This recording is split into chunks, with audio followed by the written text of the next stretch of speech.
Tonight, I'm going to tell you the truth about Hanukkah that nobody talks about. The story you think you know about brave Maccabees fighting Greek oppressors, that's only half the truth. What if I told you it was actually brother against brother, Jew against Jew, families torn apart by religious extremism? What if the real enemy wasn't outside, but within their own communities? The candles we light hide a much darker flame, so get comfortable, pull those covers up close, and let your mind wander back through time with me tonight. We're going to explore the shadows behind the festival lights, gently, softly, as you drift towards sleep. If you enjoy these historical bedtime stories, consider subscribing to Sleepy Holidays for more whispered tales that reveal the hidden truths behind our most cherished traditions. Now, let's begin this quiet journey together. Chapter 1: Underneath the Festival of Lights.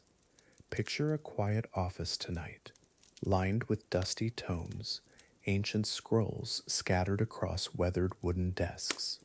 A single candle flickers, casting dancing shadows on cracked parchment.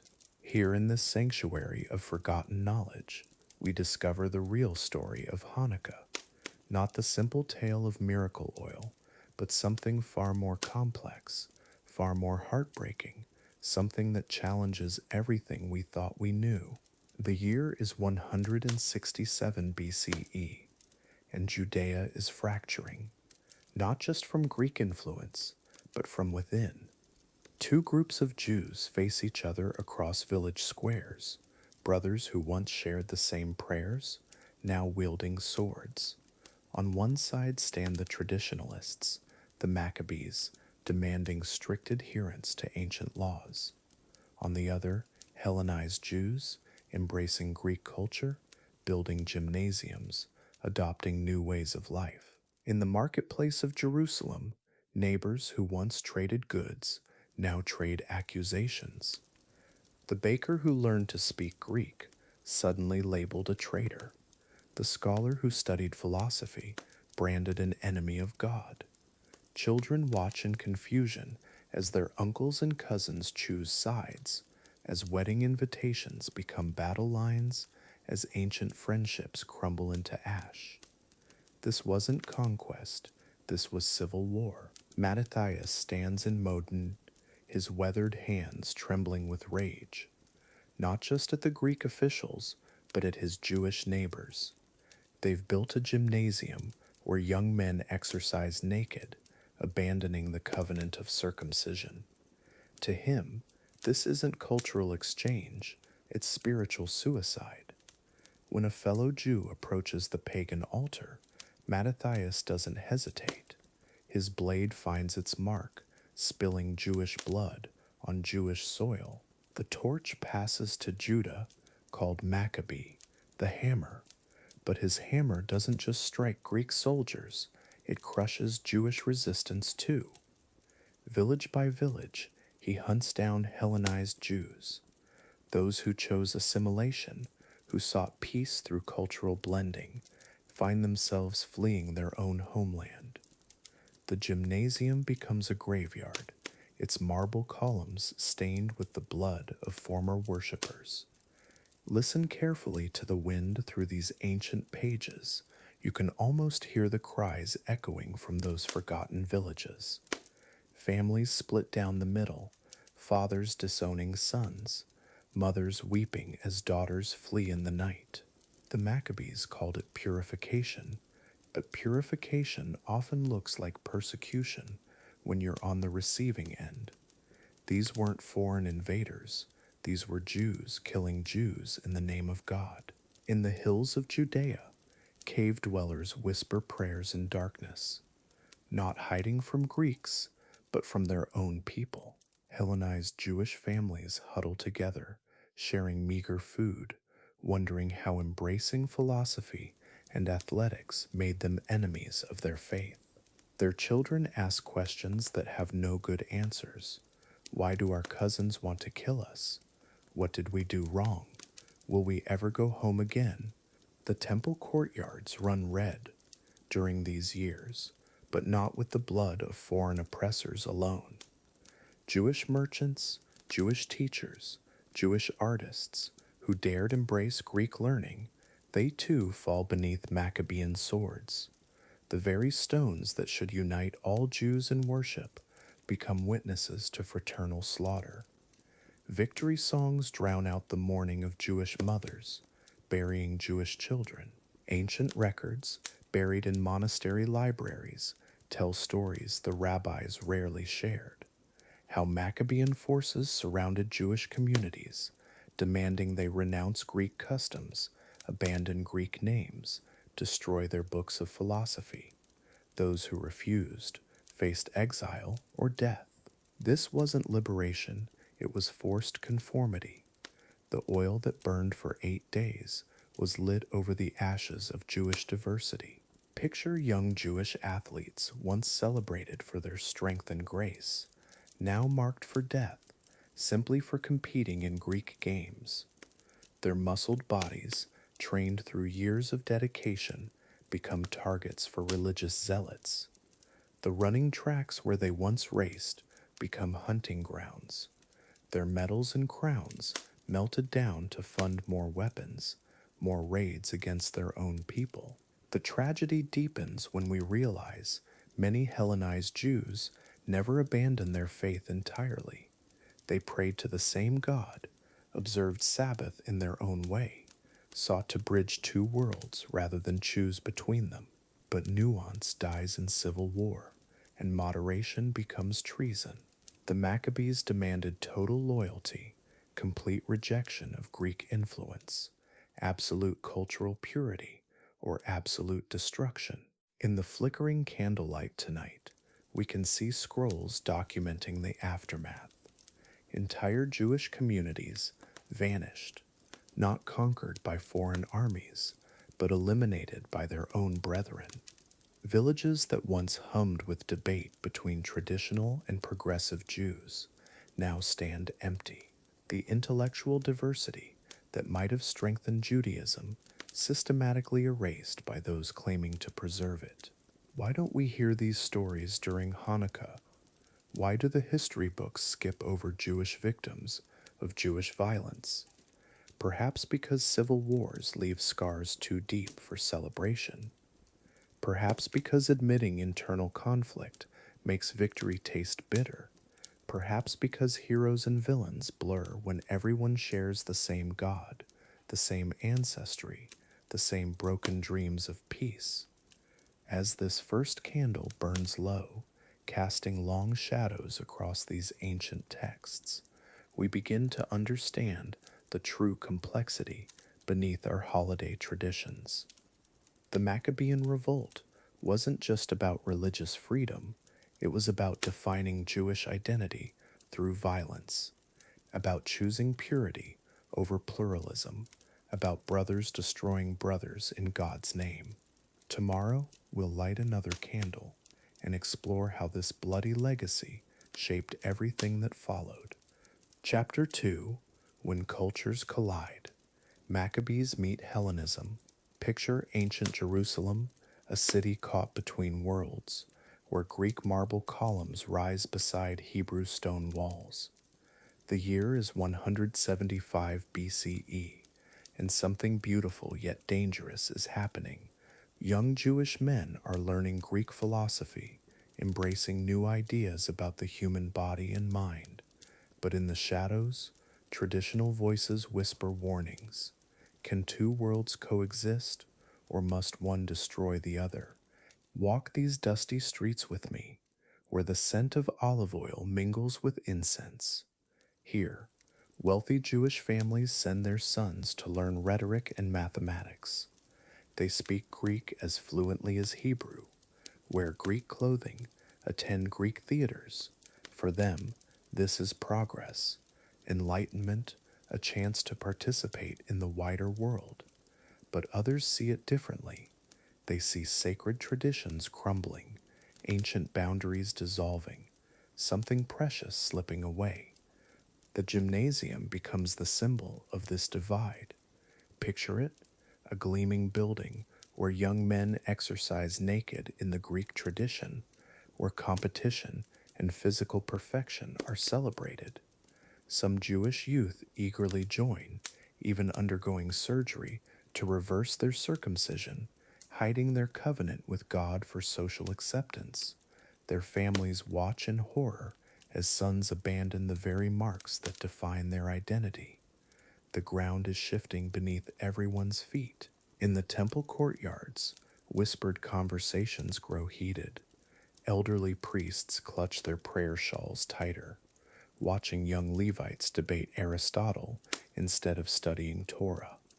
The high priest Jason, appointed by the Syrian king, encourages this Greek integration. He sees it as survival, adaptation, but in the villages of Judea, families are splitting apart, brother against brother, father against son, over what it means to be faithful. Feel the tension crackling in the evening air as traditional Jewish families gather for Sabbath meals. Their conversations are strained, careful. Some relatives refuse to attend, calling the others traitors, apostates. Others argue this is simply the natural evolution of culture. Why should they remain isolated, backward, when the world offers such beauty and knowledge? The wine grows cold as voices rise, then fall to uncomfortable silence. Picture a young Jewish scholar, perhaps 17, torn between worlds. In the morning, he studies Greek poetry with his tutor, marveling at Homer's epic verses. In the evening, his grandfather teaches him Hebrew psalms, both beautiful, both meaningful. How does he choose? Must he choose at all? His heart aches with the impossibility of it. This is the human cost of cultural collision, played out in thousands of homes. The marketplace becomes a stage for these tensions. Greek merchants sell their wares beside Jewish traders. Hellenized Jews speak Greek openly, while traditional families whisper in Hebrew. Some wear Greek clothing, others cling to traditional robes. Even food becomes political. Is it acceptable to eat with Greeks, to adopt their customs, to let your children play their games? Every choice feels weighted with consequence, every decision a betrayal of someone. In the growing darkness, we glimpse the Maccabee family, Mattathias and his 5 sons, watching this cultural transformation with increasing alarm. They see not progress, but contamination, not enlightenment, but spiritual death. For them, Greek culture isn't just different, it's dangerous, seductive in its beauty, but ultimately corrupting. They begin to speak of resistance, of purification, of drawing lines in the sand that cannot be crossed. Feel the weight of these competing truths. The Hellenized Jews aren't abandoning their faith casually. Many still observe Sabbath, still circumcise their sons, still consider themselves devout. They simply believe they can honor God while embracing the best of Greek wisdom, but the traditionalists see any compromise as the beginning of the end. How do you measure faithfulness? Where do you draw the line between adaptation and apostasy? The Syrian king Antiochus watches from his palace, seeing opportunity in this division. If Jews fight among themselves over culture, they'll be too distracted to resist his political control.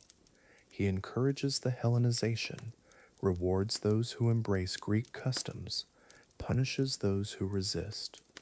What began as cultural exchange becomes political manipulation.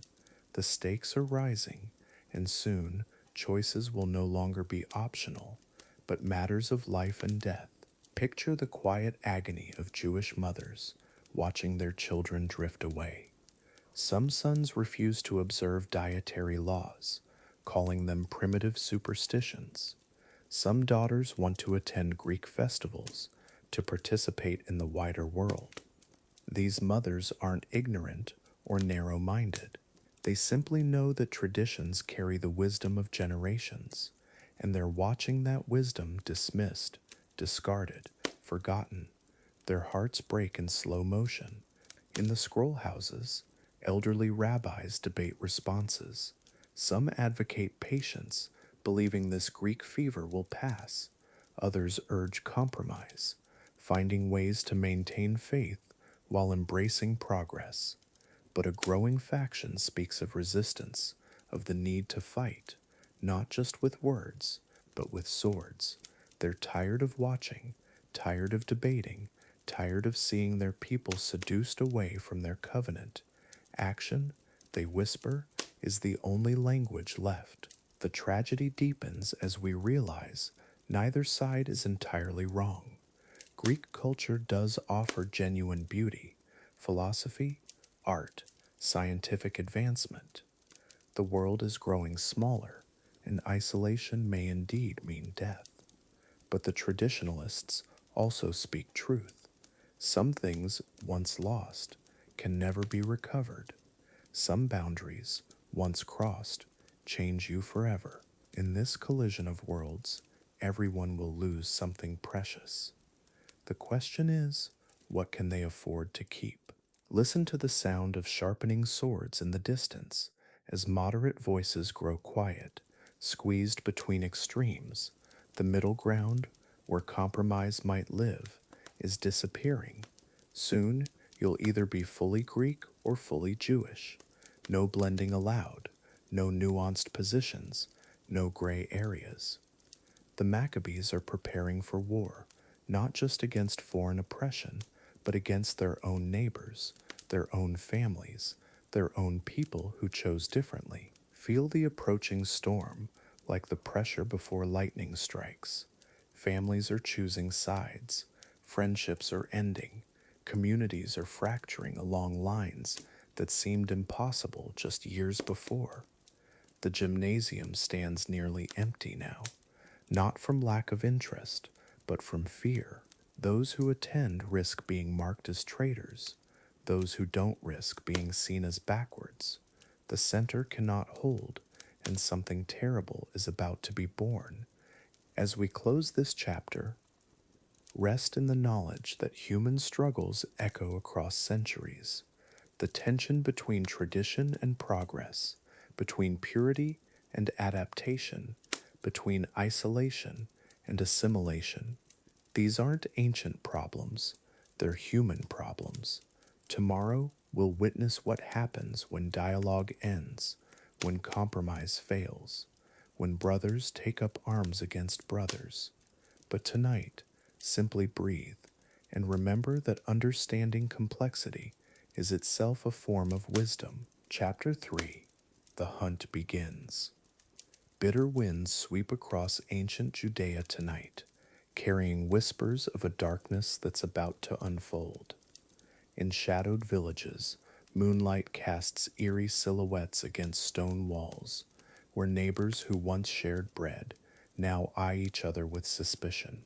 The very air seems to crackle with unspoken tension, as if the land itself knows that brother is about to turn against brother in ways unimaginable.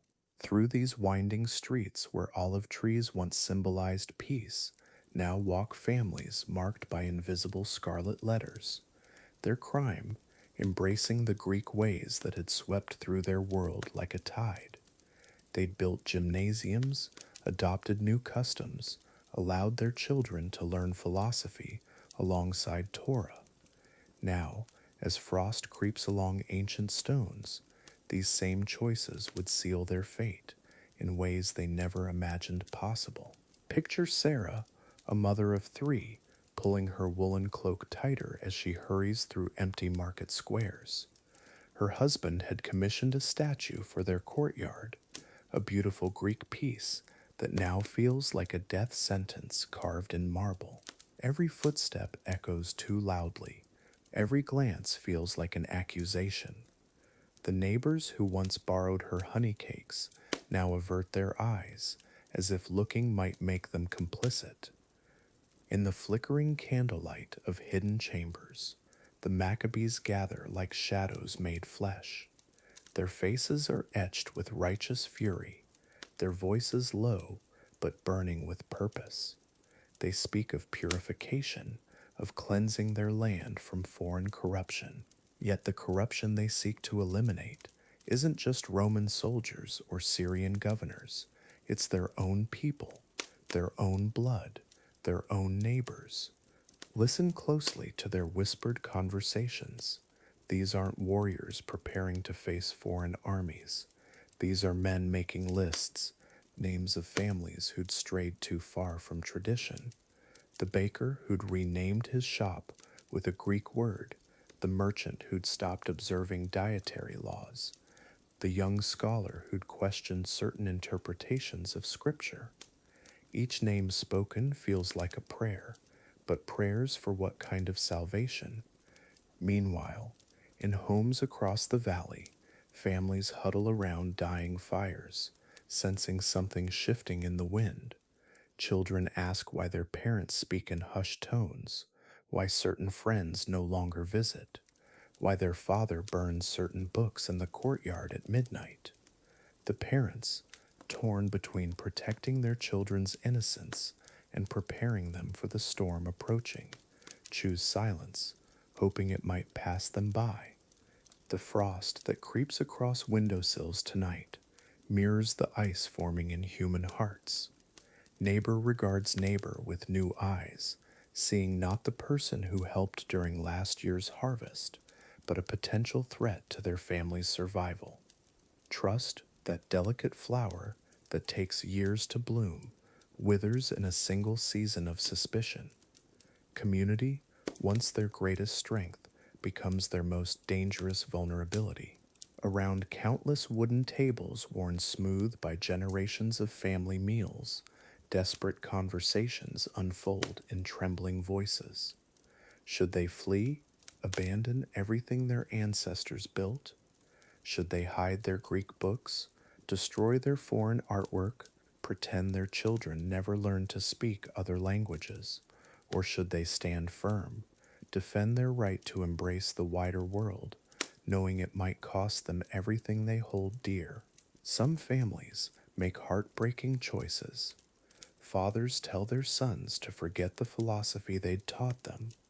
Mothers pack away beautiful garments that now seem too foreign, too dangerous.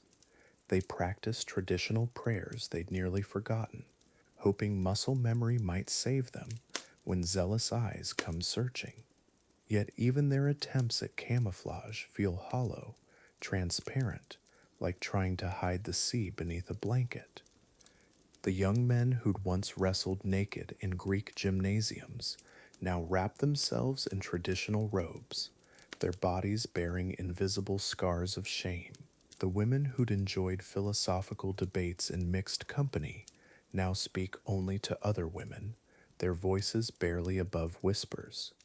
Children who'd grown up bilingual suddenly pretend they understand only Hebrew, though their dreams still come in the language of Homer and Plato. In temple courtyards, where different factions once debated respectfully, now only one voice dares speak above a whisper. The moderate rabbis who'd found ways to honor both tradition and progress, they sense the shifting tide, feel the ground becoming quicksand beneath their feet. Some retreat into silence, others flee to distant cities, leaving behind congregations suddenly orphaned of nuanced guidance. The moonlight casting those long shadows reveals a truth too painful for daylight. This isn't really about foreign oppression. This is about defining the soul of a people, about who gets to decide what it means to be truly faithful. The Greeks and Romans, distant though they are, become convenient symbols for a much more intimate war, a war between different visions of God, different definitions of holiness. As midnight approaches, the sounds of the valley change. No longer do we hear merchants calling late bargains, children playing in courtyards, neighbors sharing evening conversations over garden walls.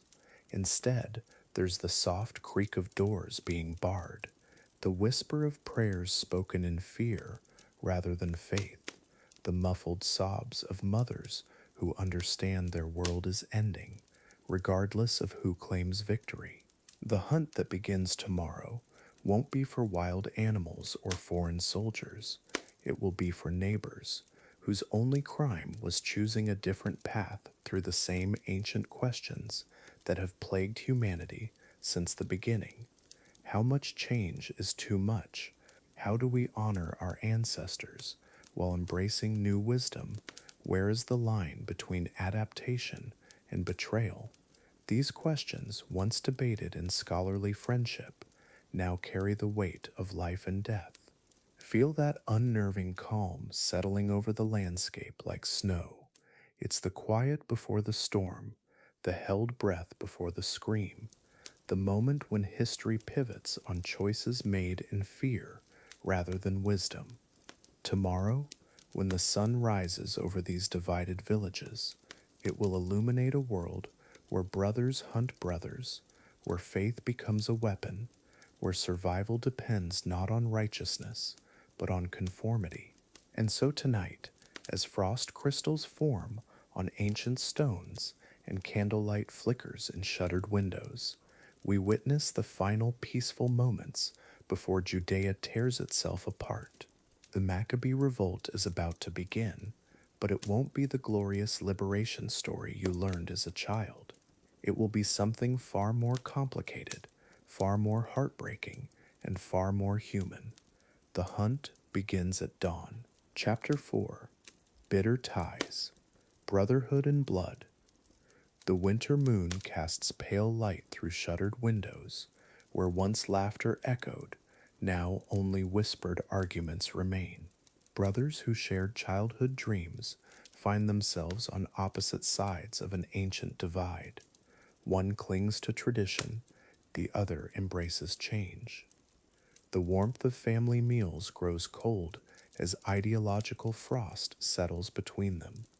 Tonight, we witness how the most intimate bonds can become the most painful battlegrounds.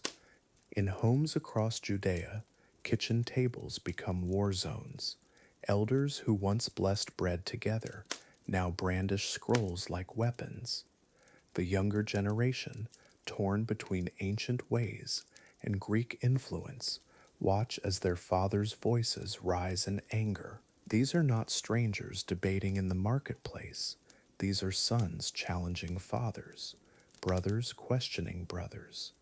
The sacred space of family, poisoned by the very beliefs meant to bind them together. Listen closely, hear the echo of raised voices behind closed doors. A brother returns from the gymnasium, oil glistening on his athletic form, only to find his sibling waiting with scripture in hand. The accusations begin softly, then crescendo into shouting. Hellenizer, they whisper, traitor to our people. But which people, which tradition, which God do they truly serve when family becomes the enemy?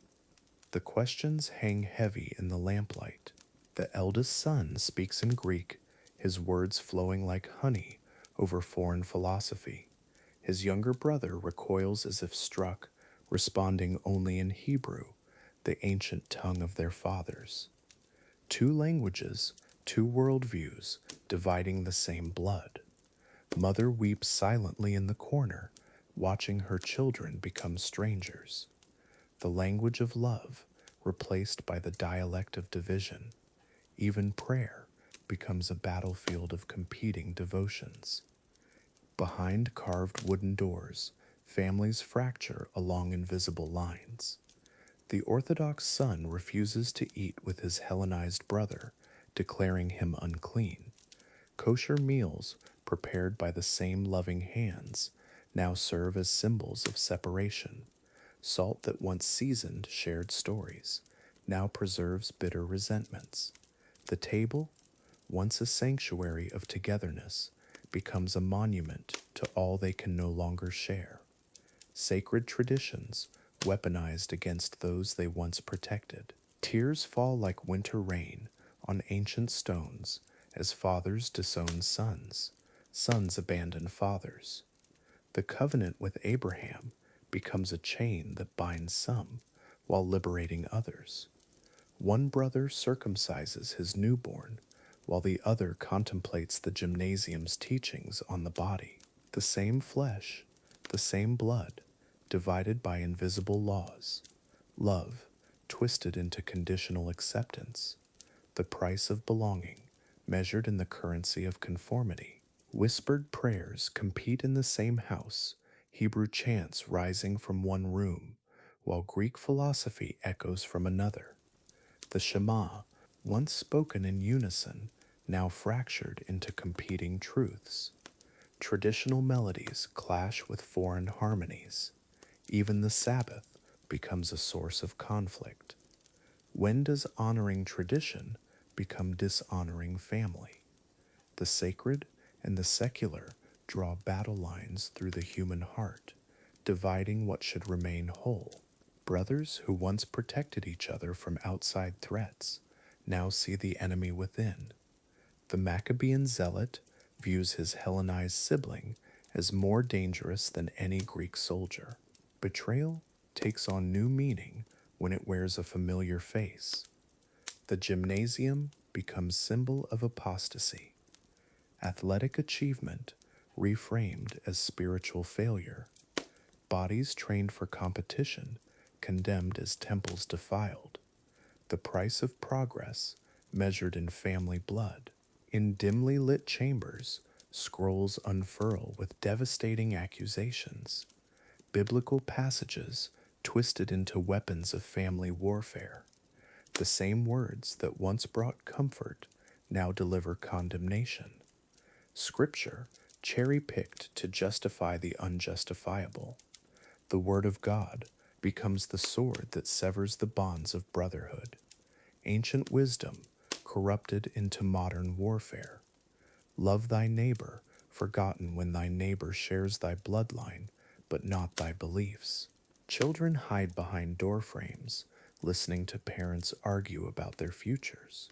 Should they learn Greek or remain purely Hebrew? Should they embrace the wider world or retreat into religious isolation? The innocent, caught between competing visions of righteousness. Playground friendships, questioned by theological purity. Childhood joy, sacrificed on the altar of adult ideology. The next generation, inheriting divisions they never chose, wounds they never inflicted. Wedding invitations torn in half as families choose sides. Celebrations become exercises in exclusion. The bride forced to choose between father and brother. The groom disowned for marrying outside orthodoxy. Joy poisoned by judgment. Love conditional on conformity. Sacred ceremonies transformed into political statements. The altar becomes a battlefield where hearts break along with traditions. Unity sacrificed for the illusion of purity. Nighttime brings no peace to these divided homes, as brothers lie awake, separated by more than bedroom walls. Childhood memories, now painful reminders of lost innocence. The games they played, the secrets they shared, feel like artifacts from another lifetime. Sleep eludes those haunted by family ghosts. Dreams invaded by the echoes of angry voices. Rest impossible when the heart holds such heavy burdens of broken love. The marketplace divides along family lines as brothers choose different stalls, different customers, different worlds.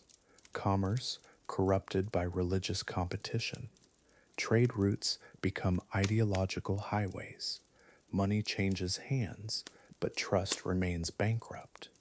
The Hellenized merchant prospers through Greek connections, while his traditional brother struggles with orthodox limitations. Success redefined by theological standards rather than material gains. Prosperity measured in spiritual currency. Village elders, once respected for their wisdom, now questioned by their own sons. Authority challenged by changing times. The old ways dismissed as outdated superstition. Innovation branded as dangerous apostasy. Graybeards grow heavy with the weight of family disappointment. Respect crumbles like ancient parchment. The generation gap widens into an unbridgeable chasm. Wisdom lost in the noise of competing certainties. Experience devalued by youthful arrogance. As winter deepens, so does the cold between family members. Hearth fires burn lower as hearts grow colder.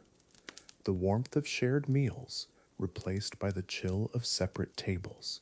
Conversations reduced to necessary exchanges. Laughter becomes a distant memory. The home transforms into a house divided against itself. Love conditional and fragile. Trust shattered like pottery dropped on stone floors. Hope freezing in the winter of family warfare. The bitter truth emerges from these broken homes that the greatest enemies are often those who know us best. Brothers who once shared everything now share nothing but blood and bitterness. The revolution brewing in Judea begins not in the streets, but in the sacred spaces of family life. These intimate betrayals will echo through history. The Maccabean revolt, rooted in the soil of family division, watered by tears of broken brotherhood. Chapter 5, Flames of Rebellion, the Maccabean uprising. The simmering pot of discontent finally boils over in ancient Judea. What begins as whispered prayers in hidden corners soon erupts into torchlit warfare across the hills. Tonight, we trace the path from silent resistance to open rebellion, but prepare yourself for uncomfortable truths about this celebrated uprising. The Maccabean revolt was not simply Jews against Greeks, it was brother against brother, neighbor against neighbor, in a civil war that would tear the very heart of Jewish communities apart. In the mountain village of Modian, an elderly priest named Mattathias faces an impossible choice. Greek officials demand he offer sacrifice to Zeus before his assembled community. The old man's weathered hands tremble, not with fear, but with rage that has been building for years. When a fellow Jew steps forward to perform the pagan ritual, something snaps inside Mattathias. The blade finds its mark twice, first the collaborator, then the Greek official. Blood pools on ancient soil as revolution is born. Mattathias and his 5 sons flee to the wilderness, but they do not flee alone. Across Judea, faithful Jews abandon their homes to join this growing rebellion. In caves and mountain hideouts, they sharpen their weapons and plan their war. But this is no simple story of oppressed fighting oppressor. These rebels face a terrible question: what to do about their fellow Jews who have embraced Greek culture. The answer will haunt the rebellion's legacy for generations to come. When Mattathias dies, his son Judah takes command of the rebellion. History will remember him as Judah Maccabee, the hammer. The name fits perfectly, for he strikes with merciless precision, but his targets are not only Greek soldiers. In village after village, the Maccabees hunt down Hellenized Jews, those who built gymnasiums, abandoned circumcision, adopted Greek names. These former neighbors now face the rebels' wrath for choosing cultural assimilation over religious purity. Picture the gymnasium in Jerusalem, young Jewish men exercising naked in Greek fashion, discussing philosophy, embracing the cosmopolitan world of Hellenism. To them, this represents progress, enlightenment, joining the broader Mediterranean civilization.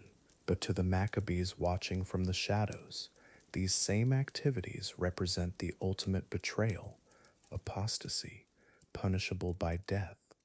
2 visions of Jewish identity clash violently in moonlit courtyards, where blood will soon flow freely.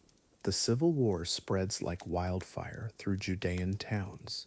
Families split apart as fundamentalist Maccabees raid settlements of moderate Jews.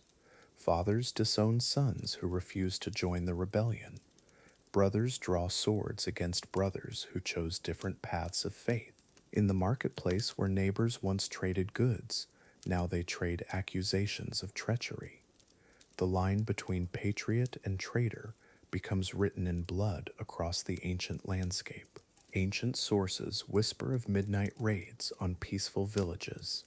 Maccabean fighters surround homes of Hellenized families, dragging them into the street for public trials. Children watch in terror as their parents are accused of abandoning ancestral ways. Those who built Greek-style houses, sent sons to Greek schools, or simply spoke Greek fluently, all become targets. The rebellion devours its own people with religious fury that burns hotter than hatred of foreign oppressors. In the temple courtyards, the conflict reaches its bloodiest crescendo. Greek statues lie shattered, but Jewish blood stains the ancient stones as well. Priests who collaborated with Hellenistic rulers face summary execution. Sacred spaces become battlefields where theological differences are settled by sword rather than scripture.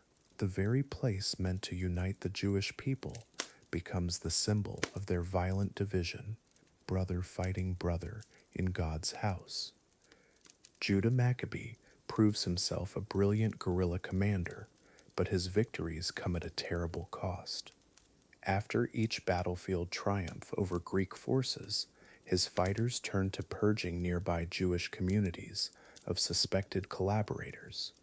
Villages that welcomed Greek culture are burned to ash.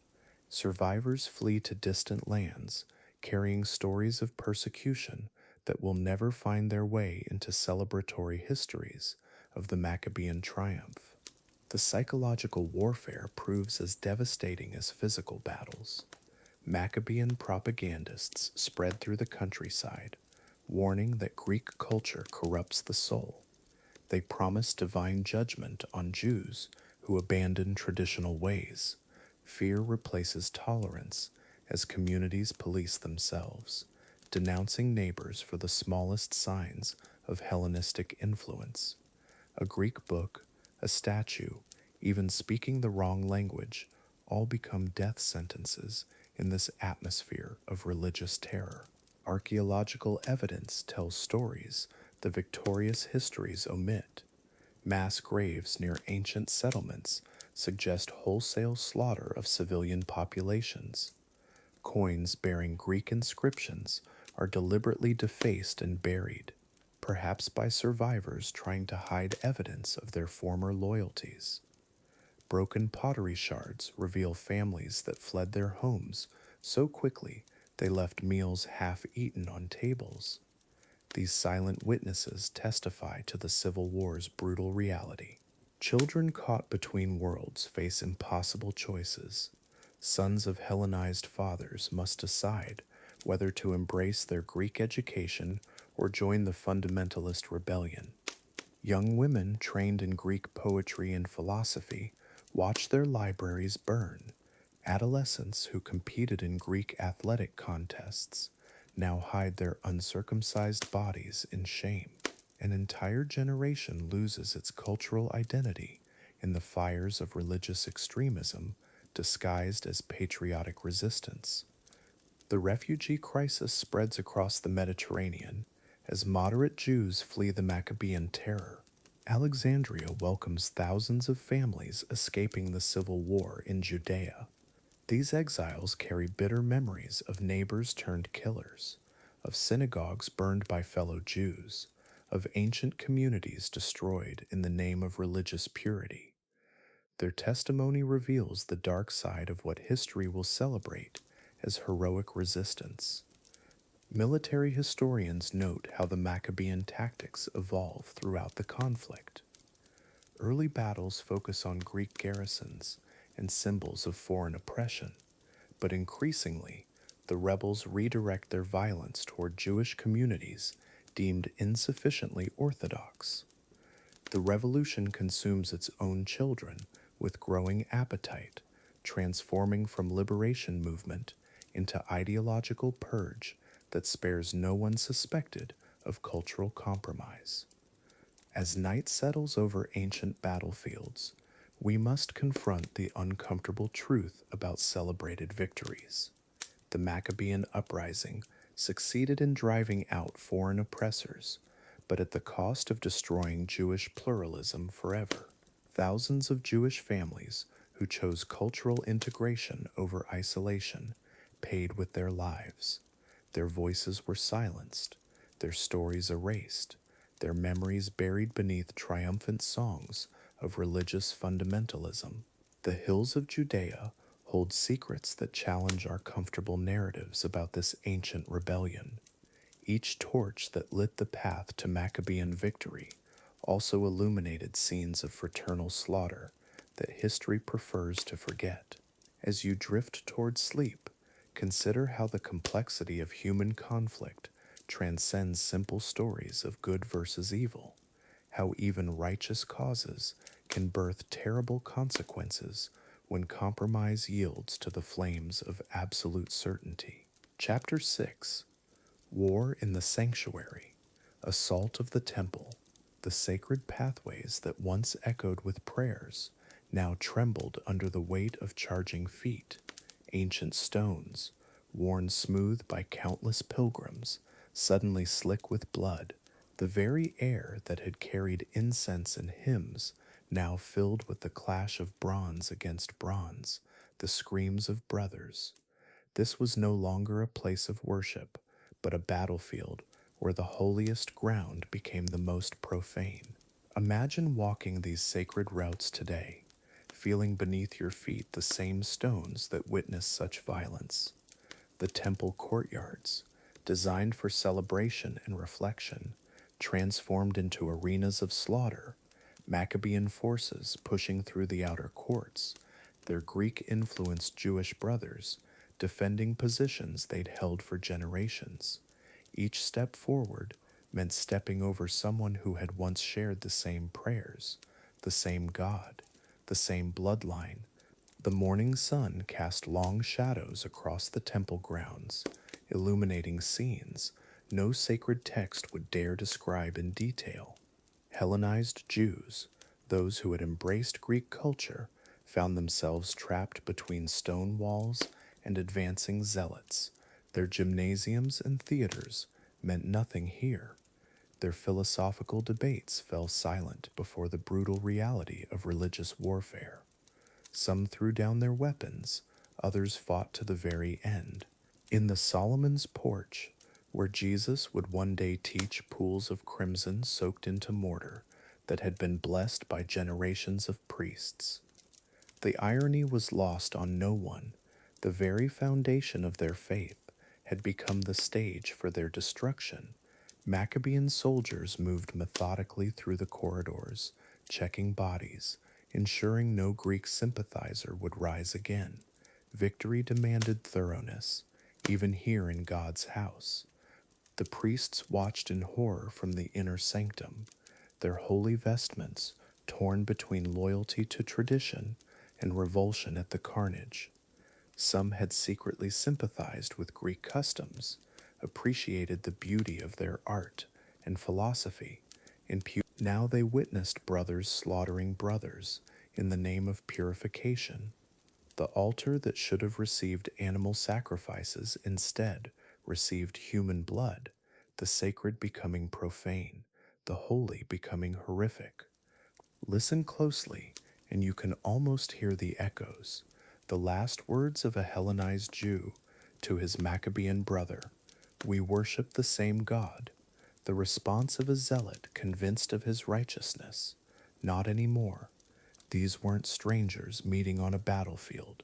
These were neighbors, cousins, former friends who had shared meals and celebrations, now separated by an unbridgeable chasm of ideology, and soon by death itself. The court of women, traditionally a place of joyous gatherings, now witnessed wives discovering husbands on opposite sides of the conflict, children finding fathers they no longer recognized.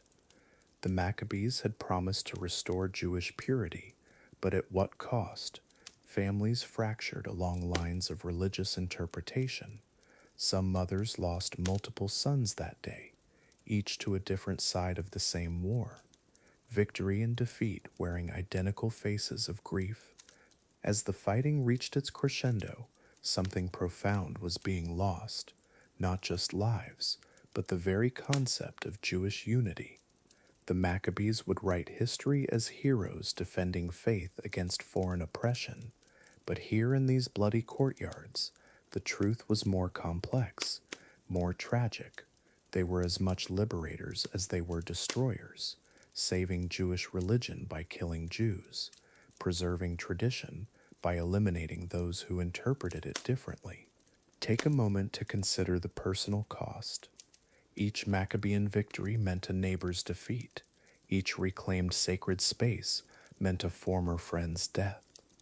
The oil that would miraculously burn for 8 days. It would illuminate walls stained with the blood of Jews, killed by Jews, the light of triumph casting shadows of loss. This is the part of the story that gets whispered, if it gets told at all. The uncomfortable truth beneath the celebration. In one corner of the temple grounds, a group of Greek-influenced Jews made their final stand. They had built gymnasiums, attended theaters, embraced philosophy and art. They weren't traitors to their faith, just interpreters of it in a different key. Now cornered like animals, they faced brothers who saw them as apostates.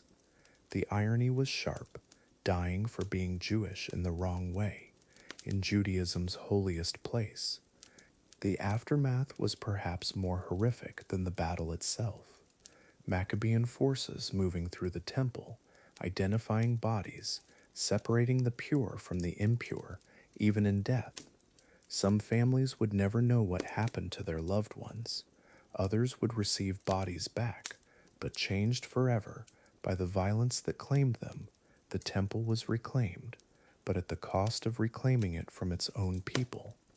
Think about the survivors, the Hellenized Jews who witnessed this massacre. How many converted to pure traditionalism out of fear? How many fled Jerusalem forever? How many spent sleepless nights wondering if they were next? The Maccabees had won, but they had also created a generation of Jews who would never again feel safe in their own holy places. Victory built on the foundation of terror. Triumph seasoned with trauma. The priests who remained faced an impossible task, purifying a space defiled not by foreign invaders, but by Jewish blood, shed by Jewish hands. What rituals could cleanse such sacrilege? What prayers could sanctify ground soaked with civil war? The oil they would use to rededicate the temple, it would burn brightly, but could it ever truly purify the memory of what happened here? Could light overcome such darkness? As night fell over the Temple Mount, the silence was deafening. Gone were the sounds of battle, the screams, the clash of weapons, but gone too were the voices of thousands who would never speak again. The Maccabees had achieved their goal. The temple was theirs. The Greeks were defeated. But in the shadows of victory, ghosts of their own people wandered the sacred halls, seeking peace they would never find. This was the price of religious purity. This was the cost of unwavering faith. The Maccabees believed they were saving Judaism, and perhaps they were, but they were also destroying it, killing the very people they claimed to represent. The temple would shine again, the oil would burn, the festivals would return, but underneath the celebration, beneath the triumph, the memory of brother killing brother would haunt every prayer. So when the lights of Hanukkah flicker tonight, remember this moment, this awful, necessary, tragic moment when the very survival of Jewish faith required the sacrifice of Jewish lives. The miracle wasn't just 8 days of oil. The miracle was that anything sacred survived such desecration, that faith could emerge from such faithlessness, that light could shine from such darkness, but it did, somehow, it did.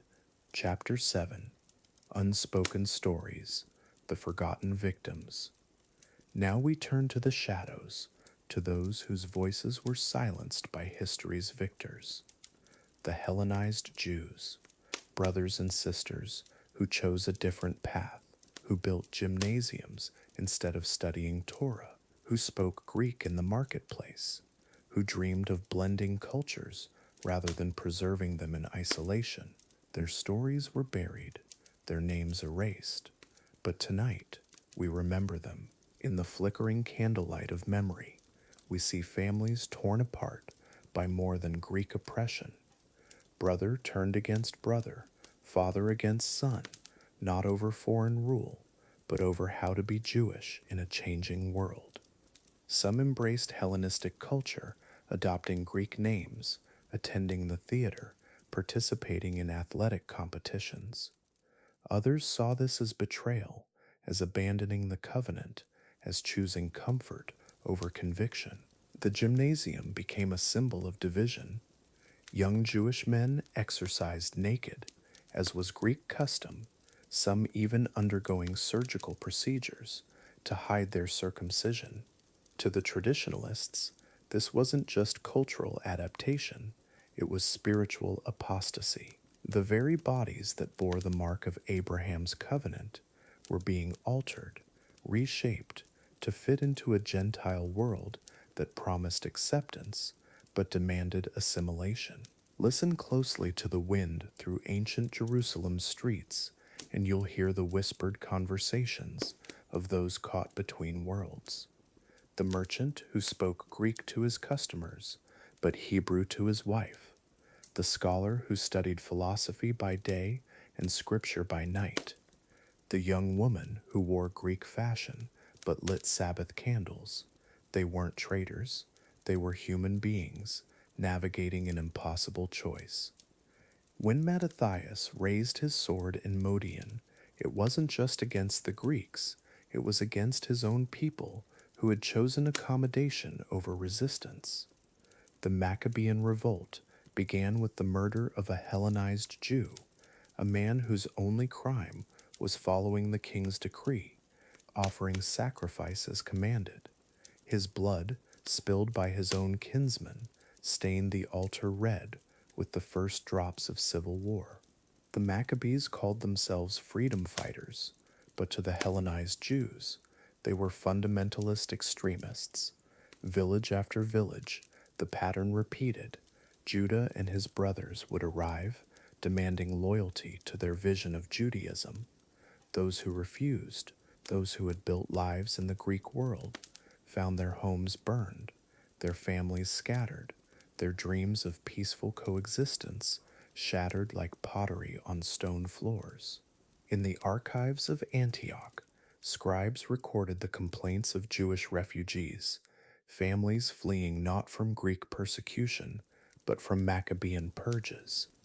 They spoke of neighbors becoming informants, of children denouncing parents for speaking Greek too fluently, of synagogues split between those who supported the revolt and those who simply wanted to survive. The war for religious freedom became a war against religious tolerance. The Gymnasium of Jerusalem, once a place of learning and athletics, became a battleground, not between Jew and Greek, but between Jew and Jew. The Hellenized community had invested their hopes in this building, the symbol of their place in the wider world. When the Maccabees destroyed it, they weren't just demolishing stone and mortar, they were crushing dreams, erasing identities, silencing voices that had dared to imagine Judaism differently. Picture the hearth fires of Hellenized families. As news of the revolt spread through Judea, mothers clutched their children closer, wondering if their Greek names would mark them as enemies. Fathers debated in whispered tones whether to flee to Damascus or try to prove their loyalty to neighbors who now saw them as collaborators. The flames that should have warmed their homes now seemed to flicker with fear and uncertainty.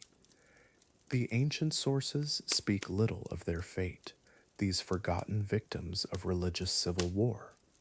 The victors write the history, and the Maccabees had no interest in preserving the stories of those they defeated.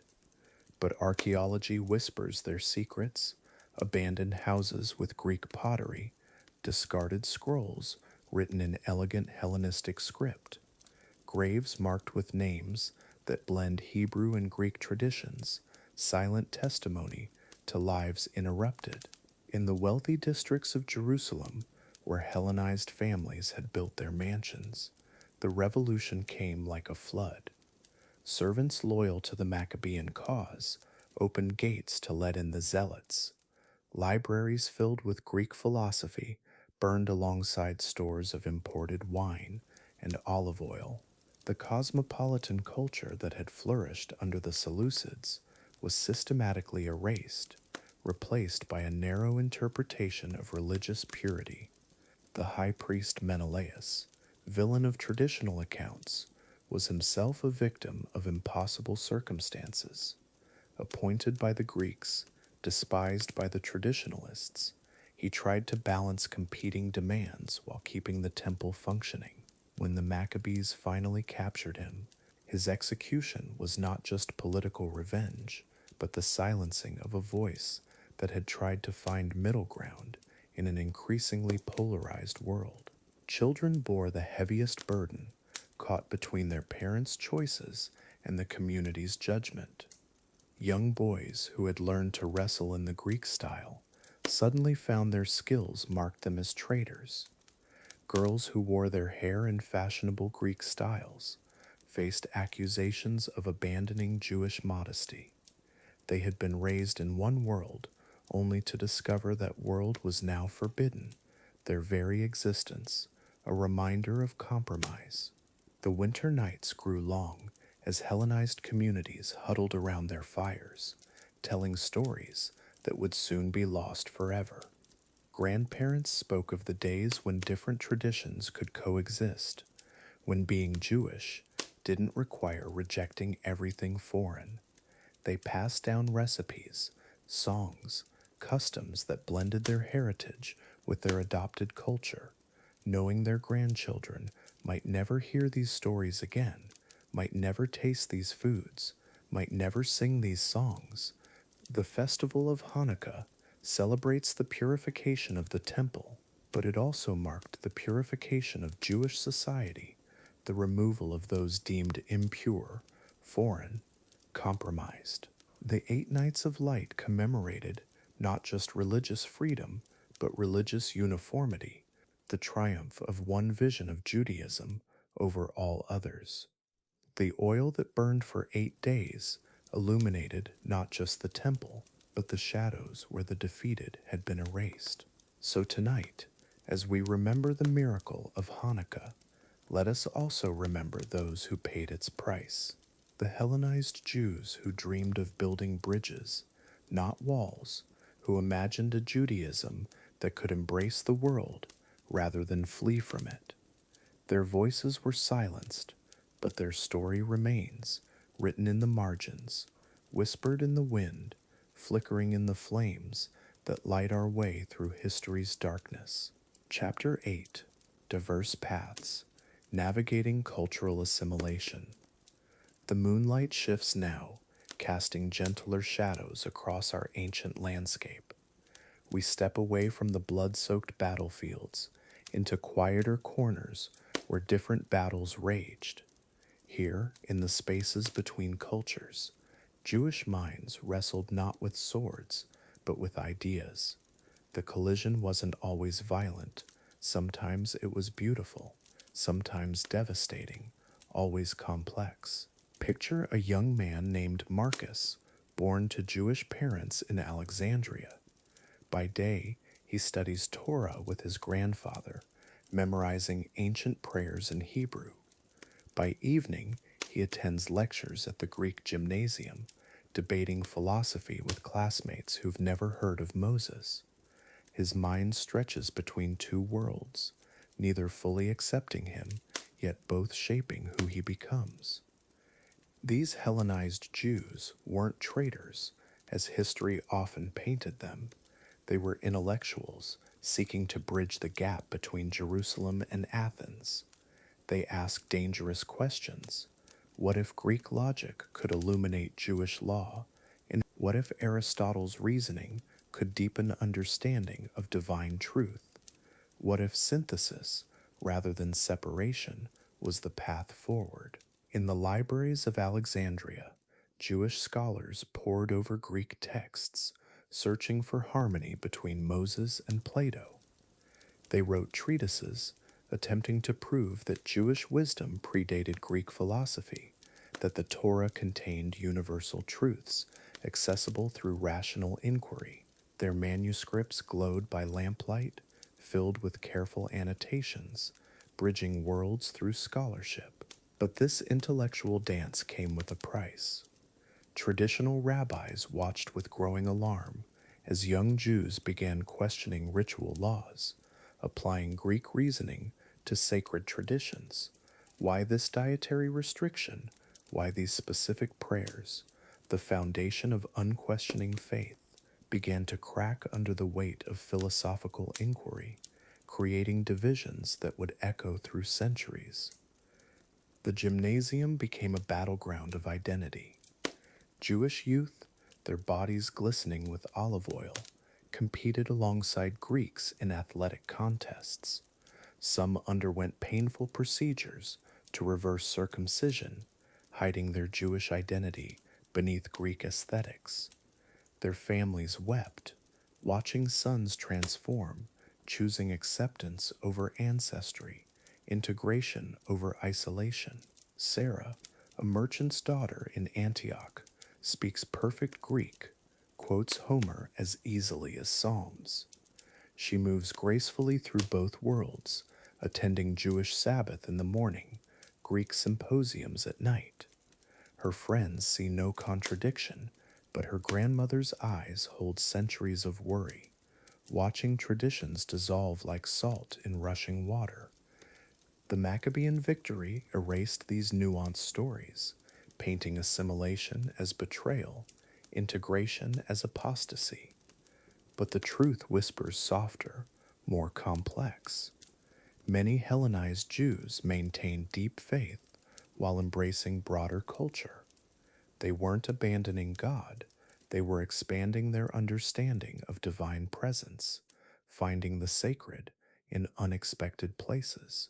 Philo of Alexandria, the great Jewish philosopher, spent his life weaving Torah and Greek thought together. His writings, preserved in hidden libraries, reveal a mind that saw no conflict between Moses and Plato, between revelation and reason. He believed divine truth could be approached through multiple paths, each illuminating different aspects of the infinite. The synagogues of the diaspora, far from Jerusalem's watchful eyes, became laboratories of cultural fusion. Greek architectural elements adorned buildings where Hebrew prayers echoed. Congregants, dressed in Roman togas, chanted ancient melodies.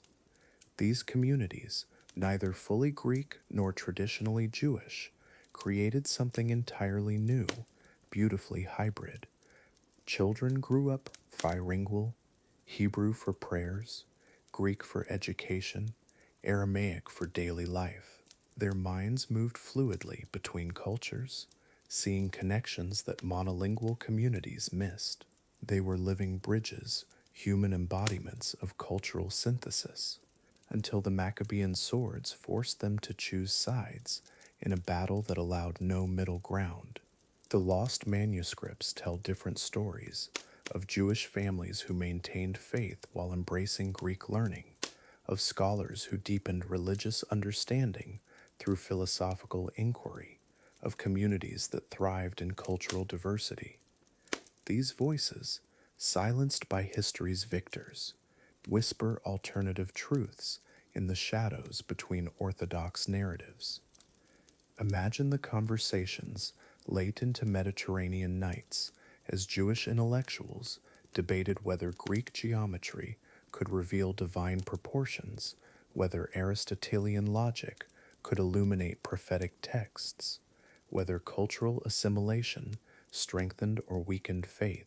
These weren't abstract discussions, but lived experiences of people navigating identity in turbulent times. The tragedy wasn't just the violence, but the forced binary, the elimination of nuance. History demanded clear categories: pure Jewish versus corrupted Hellenizer, faithful versus traitor. But real life lived in the spaces between, where identity was fluid, where faith could be both ancient and evolving, where truth wore many faces. The moon grows softer now as we consider these forgotten paths, these silenced voices, these alternative histories. The Maccabean victory, celebrated each Hanukkah, came at the cost of erasure, of complexity, of the beautiful possibility that cultures might enhance rather than threaten each other, that diversity might strengthen rather than weaken faith. As candlelight flickers across ancient parchment, we remember those who chose differently, who sought synthesis over separation, who believed truth was vast enough to encompass multiple perspectives. Their legacy lives on in every person who navigates between worlds, who finds the sacred in diversity, who chooses complexity over simplicity, integration over isolation. Chapter 9: Hidden Histories, the Art of Shaping Narratives. In the flickering glow of ancient scrolls, we discover how stories become legends and legends become lies. Tonight, we explore the deliberate choices, the careful omissions, and legends become lies. Tonight, we explore the deliberate choices, the careful omissions, and the gentle erasures that transform brutal civil wars into miraculous celebrations. The candlelight reveals what shadows have long concealed, the uncomfortable truth that every victory feast is built upon someone's forgotten grave. History, they say, is written by the victors. But what happens when the victors are also the victims? In the soft amber light, ancient rabbis faced an impossible choice: tell the story of brother fighting brother, or weave a tale of divine intervention. They chose the miracle. They chose the light.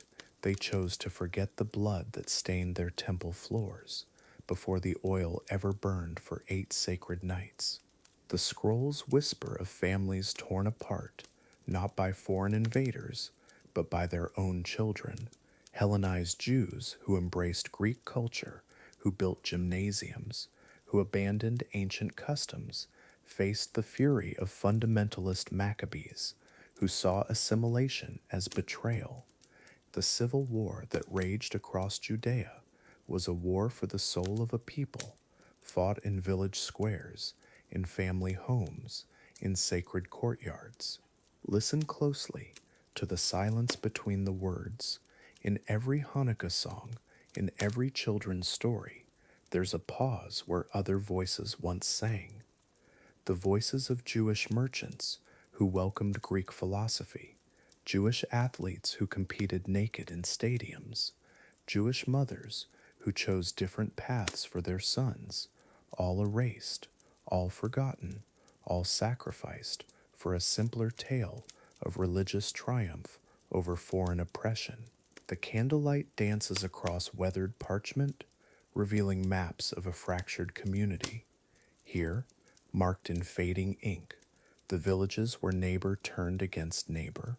There, the temple courtyards, where theological debates became bloodbaths.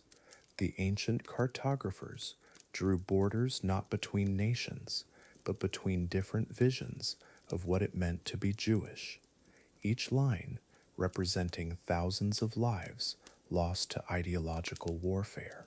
The rabbis faced a storyteller's dilemma. How do you celebrate victory when half your people were the enemy? How do you light candles when the temple was reclaimed through fratricide? So they chose selective memory. They emphasized the miracle of oil, the divine intervention, the the supernatural elements that could unite rather than divide. They buried the Civil War beneath layers of religious wonder.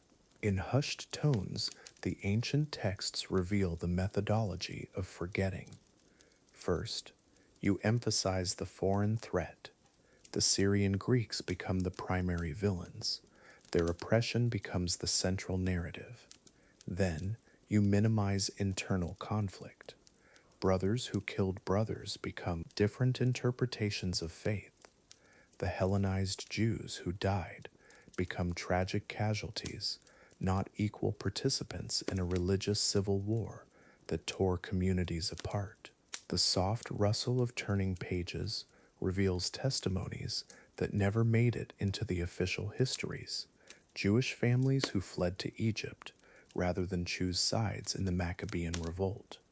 Jewish communities who surrendered their customs not to Greeks, but to fundamentalist zealots who demanded absolute conformity. These voices, these stories, these alternative paths, all vanished into the darkness beyond our candlelight circle. Consider the cost of coherent narrative.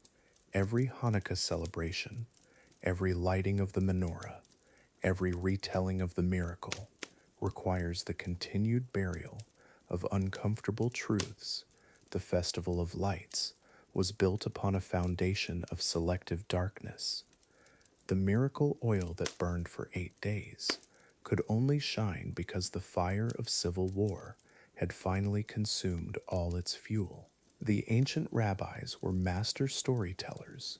They understood that survival sometimes requires strategic amnesia. They knew that a people torn apart by internal violence needed unifying myths more than complete truth. So they gave their descendants a story of divine favor, of religious triumph, of cultural preservation, while carefully omitting the fratricide that made the miracle possible. In the gentle amber glow, we see the delicate artistry of historical revision. How skillfully the rabbis transformed a brutal ideological war into a tale of religious persecution and divine intervention. How elegantly they shifted focus from Jewish on Jewish violence to Greek oppression and miraculous oil. How carefully they preserved the victory while erasing the methods that achieved it. The scrolls reveal the names that history chose to forget. Alcimus, the Jewish high priest who allied with Syria, Jason, who built the gymnasium in Jerusalem, Menelaus, who sold religious offices to foreign powers. These weren't foreign invaders, they were Jews, making different choices about survival, about adaptation, about the future of their people. Their defeat became their erasure. Listen to the whispered confessions hidden between the lines of ancient texts. The Maccabees didn't just fight foreign oppressors, they hunted down Jewish collaborators. They destroyed Jewish homes. They killed Jewish children who had embraced Greek education. The temple they reclaimed was reconsecrated with the blood of their own people. The oil that burned miraculously lit faces wet with Jewish tears. The soft candlelight illuminates the gentle violence of forgetting, how communities heal by choosing which memories to preserve and which to bury. The Hanukkah story became a masterpiece of selective history, emphasizing divine favor, minimizing human cruelty, transforming a civil war into a foreign invasion, making heroes of some while erasing others from existence entirely. In the flickering shadows, we confront an uncomfortable question. Is it better to remember painful truths or preserve comforting lies? The ancient rabbis chose comfort. They gave their people a story they could celebrate rather than mourn. They created a miracle of lights instead of a tragedy of brothers. They chose healing over historical accuracy, community over complete truth. As our candles burn low, we understand the price of every story, every celebration, every holiday, every cherished tradition stands upon the carefully concealed graves of alternative narratives. The Hanukkah lights shine bright because the darker truths remain hidden in shadow.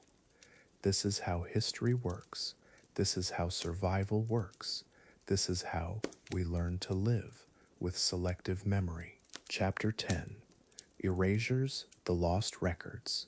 In the quiet archives of history, where dust settles on forgotten parchments, we find the most heartbreaking truth of all. For every victory song that echoed through Jerusalem's streets, there were 1,000 voices that fell silent forever. These weren't enemy soldiers or foreign invaders, but Jewish families, neighbors, friends, whose only crime was choosing a different path forward in an impossible time. The scribes of the Maccabean court were methodical in their work. Each scroll that mentioned Hellenized Jewish families was carefully altered, names scraped away with sharp tools. Entire lineages disappeared with a few strokes of the knife. Where once stood proud records of Jewish merchants who traded with Greek partners, now only blank spaces remained, as if these people had never existed at all in the first place. Sarah Bat Menachem, a name preserved in a single damaged papyrus, hidden away in a forgotten corner of an ancient archive. She had been a teacher, instructing young Jewish girls in both Hebrew prayers and Greek philosophy. Her crime, believing that wisdom could flourish in multiple languages, that her people could honor their ancestors while embracing the wider world around them. Her fate, erased from every official record. The gymnasium builders, Jewish men who had pooled their resources to create a place where their sons could compete in Greek athletic contests. Their names were systematically removed from donor inscriptions. Stonemasons chiseled away Hebrew letters, replaced dedication plaques, ensured that future generations would never know that Jews themselves had funded these places of, according to the Maccabees, spiritual corruption and cultural betrayal. In Modian, Mattathias's own hometown, there lived families who had known the patriarch before his zealous transformation, old neighbors who remembered him as a reasonable man before grief and anger consumed his heart. These families, who had watched their friend become a revolutionary, found their names slowly disappearing from town records, their businesses boycotted, their very existence deemed an inconvenient reminder of a more complex past. The children suffered most in this campaign of erasure, young ones who had been born into mixed cultural households, speaking Greek as fluently as Hebrew, comfortable in both synagogue and gymnasium, suddenly found themselves orphaned, not just of parents, but of identity itself. Foster families were instructed to never speak of the children's origins, to let the past die completely and absolutely. Marriage contracts tell their own story of systematic erasure, ketubot, that once recorded unions between traditional Jewish families and those who embraced Hellenistic customs. These documents were gathered and burned in public ceremonies. The message was clear: these marriages had never happened.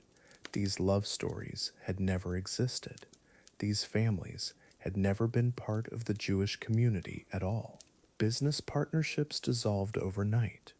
Jewish merchants who had traded successfully with Greek colleagues for generations found their contracts mysteriously voided, their trading rights revoked, their commercial relationships declared null and void. Warehouses that had stored goods for mixed Jewish-Greek enterprises were seized, the products redistributed to ideologically pure Maccabean supporters who had proven their unwavering loyalty to the cause. The scholars faced perhaps the cruelest erasure of all: Jewish intellectuals who had spent years translating Hebrew texts into Greek, making their heritage accessible to the wider world, found their life's work condemned as heretical corruption. Libraries burned, Manuscripts turned to ash, decades of careful scholarship reduced to nothing more than smoke drifting over Jerusalem's rooftops on winter evenings. Family tombs were desecrated in the dead of night. Hebrew inscriptions that included Greek phrases or acknowledged Hellenistic achievements were chiseled away, leaving only acceptable religious formulas. Mourning families were forced to choose, either allow their ancestors' true stories to be erased or risk joining them in permanent silence. Most chose the safety of amnesia over the danger of remembrance.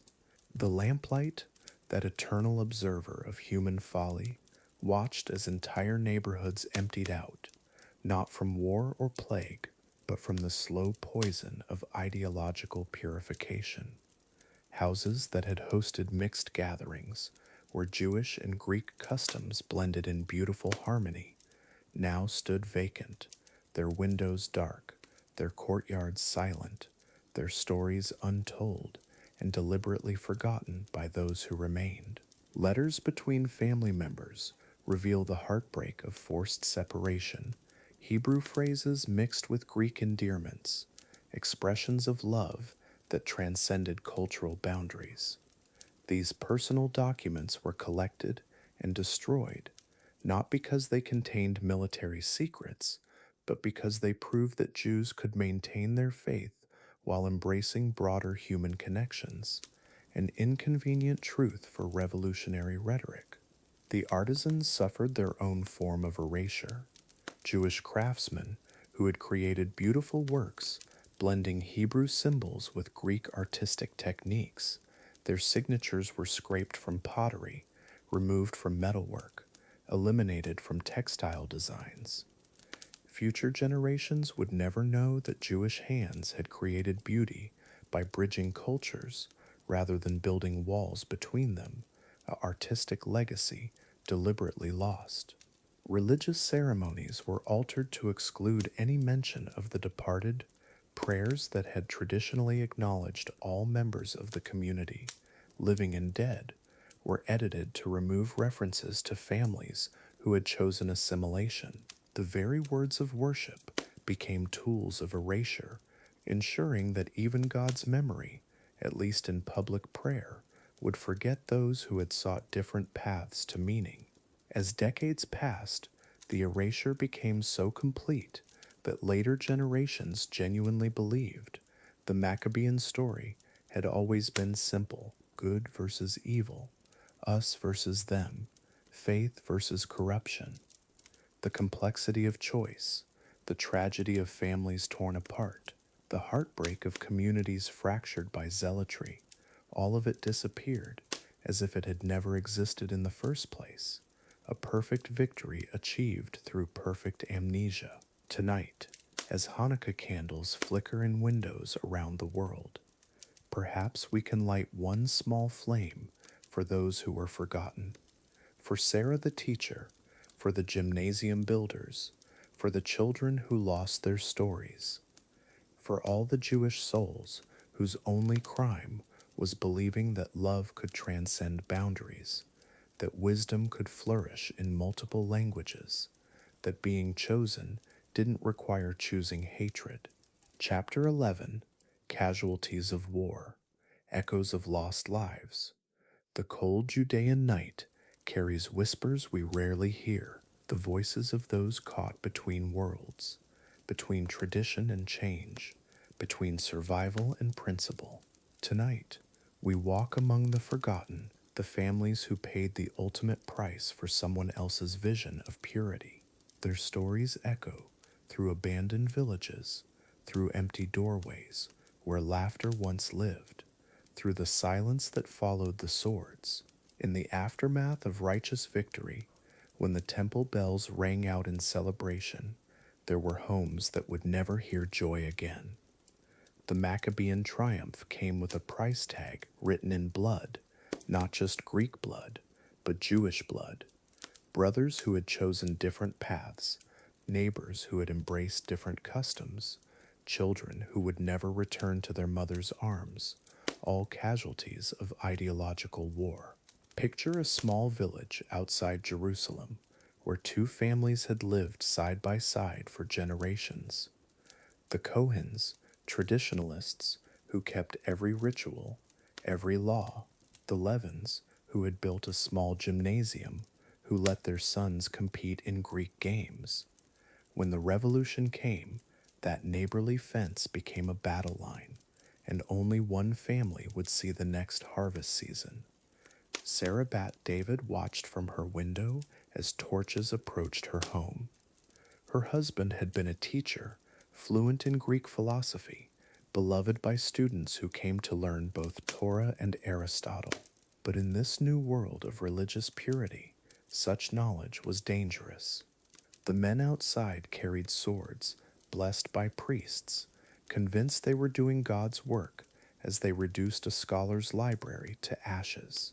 The gymnasium in Accra had been a place of joy, where young Jewish men learned to throw the discus, to run with grace, to celebrate the human form as the Greeks did. Now it lay in ruins, its marble columns cracked and stained. But the real destruction wasn't in stone, it was in the dreams of boys who would never again feel the wind at their backs as they raced toward impossible goals. Miriam held her son's hand as they fled toward the coast, toward ships that might carry them to Alexandria, to safety. Behind them, their vineyard burned. 3 generations of careful cultivation reduced to smoke because they had served wine to Greek merchants, because they had learned to read Egyptian hieroglyphs, because they had believed that God's world was larger than Judea's borders. In the records of victory, we read of temples cleansed, of idols destroyed, of purity restored. But there are no monuments to the merchant families who lost everything, no psalms for the translators who bridged cultures, no prayers for the children who died simply because their parents had chosen adaptation over resistance, survival over martyrdom, understanding over isolation. The moonlight tonight falls on empty courtyards, where once philosophers gathered to debate the meaning of justice, where Jewish and Greek minds met in pursuit of truth. These spaces of learning became battlegrounds, where books burned brighter than oil lamps, where questions died with those brave enough to ask them, where curiosity itself became a capital crime in the name of religious purity. Rachel's pottery workshop had been famous throughout Judea, her vessels graced by both Hebrew prayers and Greek geometric patterns, beauty that transcended cultural boundaries. When the purification came, her kilns were smashed, her life's work scattered like dust. She died not in battle, but from heartbreak, watching 30 years of artistry destroyed in 30 minutes of righteous fury. The children suffered most caught between worlds they didn't create, punished for choices they didn't make. Little Benjamin spoke 3 languages, Hebrew from his grandmother, Greek from his tutor, Aramaic from the marketplace. On the night the revolutionaries came, his multilingual tongue became evidence of corruption, his curiosity transformed into guilt, his future erased by adults who claimed to fight for his salvation.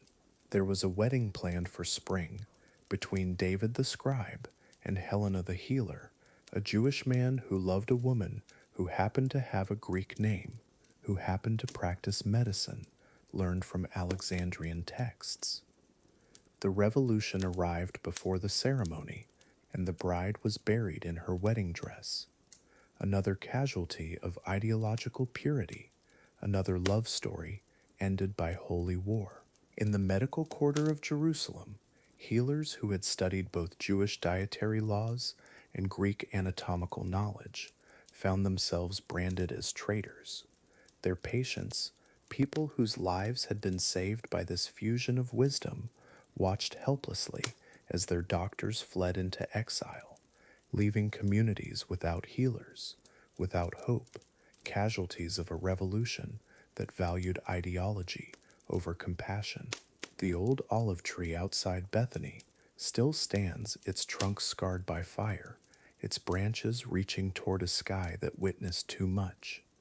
Beneath its shade, families once gathered to celebrate harvest festivals, mixing Jewish Thanksgiving prayers with Greek songs of gratitude. Now the tree stands alone, its roots drinking from soil, watered by tears, its silence echoing with lost laughter. History remembers the victors, the brave Maccabees who died for their faith. But tonight, we remember the others, the interpreters who built bridges between peoples, the teachers who believed wisdom had no nationality, the families who chose integration over separation, the dreamers who imagined a world where different truths could coexist, all buried beneath the weight of religious certainty.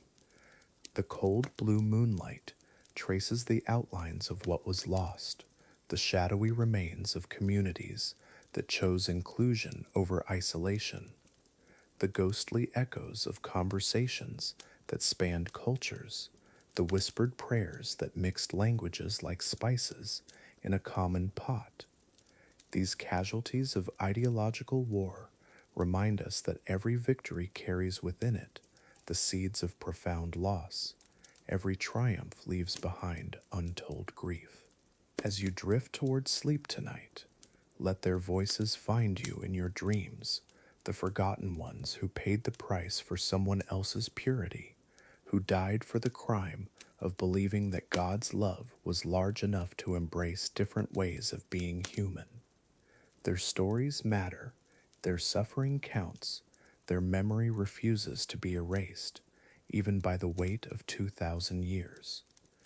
Chapter 12, Passing Silences, Recovery Through the Ages. When the last sword fell silent and the final torch was extinguished, something remarkable began to happen. In the aftermath of brother fighting brother, communities that had been torn apart started the slow, painful work of healing. The silence wasn't empty, it was pregnant with possibility. Recovery doesn't happen overnight. It takes generations, centuries even, to mend what violence has broken. Imagine walking through a village, months after the Civil War ended. The scorch marks on synagogue walls have faded, but memories linger like shadows. Families who once celebrated together now pass each other in silence, their eyes holding decades of unspoken grief. Yet slowly, carefully, they begin the delicate dance of reconciliation. A shared meal here, a whispered greeting there, tiny threads beginning to weave back together. The rabbis understood something profound about human nature, that people need shared stories to heal. So they began the careful work of rewriting history, not to deceive, but to create space for everyone to belong again. The violent chapters were softened, the heroic narratives emphasized, allowing former enemies to stand together under the same sacred canopy, breathing the same prayers into the twilight air. Holidays became medicine for fractured souls. The same festivals that had once divided communities suddenly became opportunities for unity.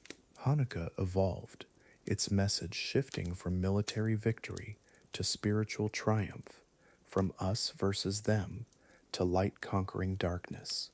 The brutal details faded into whispered legends, while the beautiful remained, crystallizing into traditions that could embrace everyone's grandchildren, regardless of which side their ancestors had chosen. Time became the great healer, but also the great forgetter. With each passing generation, the sharp edges of trauma grew softer.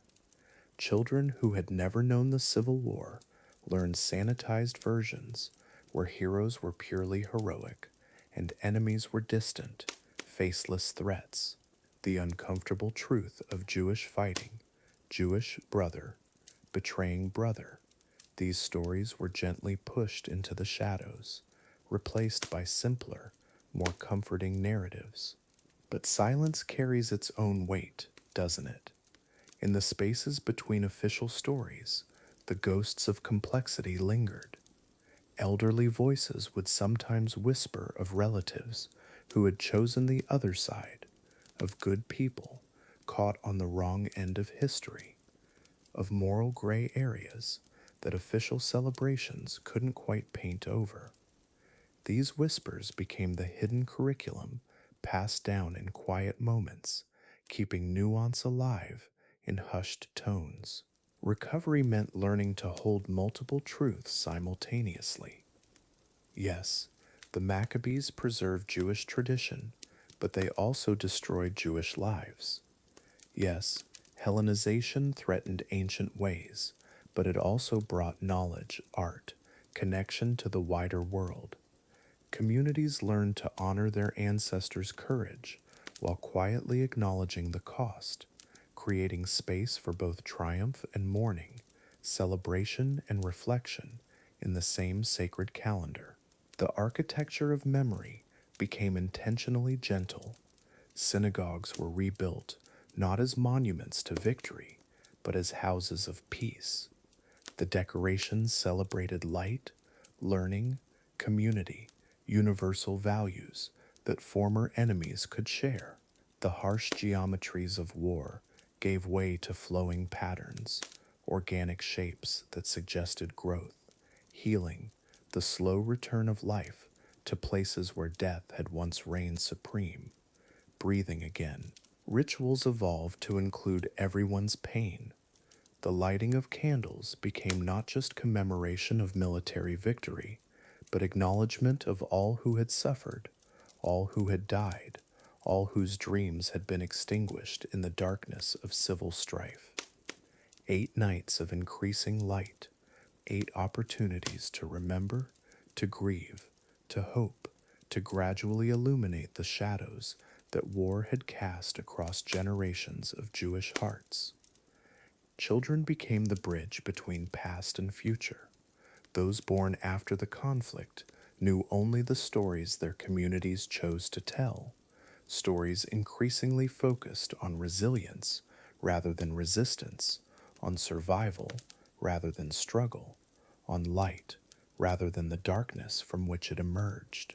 Their innocent questions forced elders to craft answers that honored truth while protecting tender hearts, slowly reshaping collective memory through the lens of love. The seasons themselves became teachers of recovery. Just as winter gives way to spring, communities learned that even the harshest conflicts eventually soften into memory. The same earth that had once been soaked with brothers' blood eventually sprouted new growth, new possibilities, new reasons to celebrate together. Nature's cycles whispered ancient wisdom, that destruction and creation dance together, that endings always carry the seeds of fresh beginnings. Forgiveness became the most radical act of all. Not forgetting, never forgetting, but choosing to release the poison of perpetual anger. Former enemies learned to break bread together, their children playing in the same courtyards where their fathers had once drawn swords. The act of choosing peace, again and again, became its own form of heroism, quieter than warfare, but perhaps more courageous in its daily demands for grace. Art and music became the vehicles for processing trauma too deep for words. Songs emerged that could hold both sorrow and joy, melodies that honored those who died while celebrating those who lived, harmonies complex enough to embrace the full spectrum of human experience. These became the new prayers, the soundtrack of recovery, allowing communities to voice what couldn't be spoken, to heal what couldn't be forgotten, through beauty. The scars remained, but they became part of the story's beauty. Like Japanese pottery repaired with gold, the broken places in Jewish communities were mended not by hiding the damage, but by honoring it, by making it part of the art.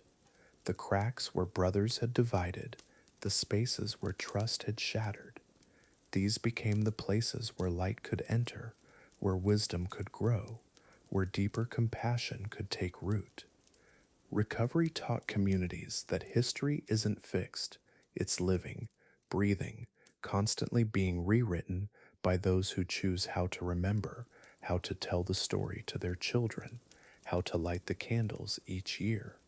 The past remained unchanged, but its meaning could evolve, could be shaped by each generation's commitment to choose healing over hatred, understanding over ideology, love over the seductive simplicities of us versus them.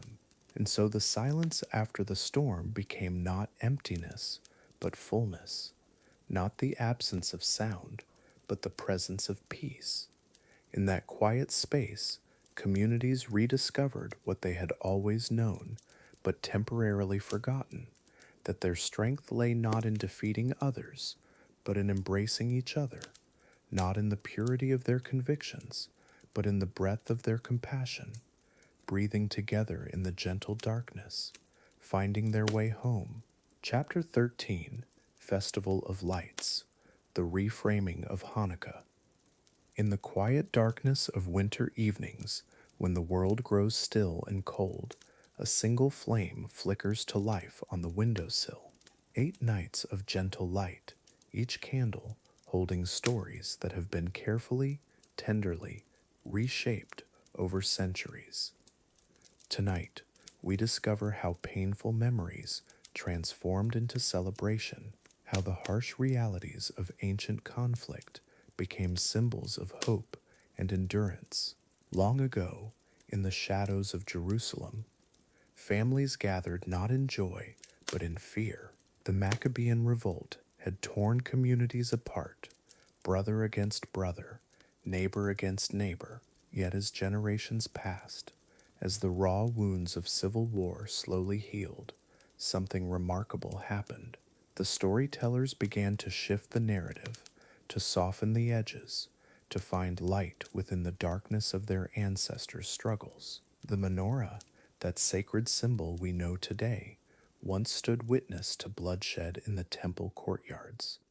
Its flames illuminated scenes of violence, of fundamentalist Maccabees hunting down their own people.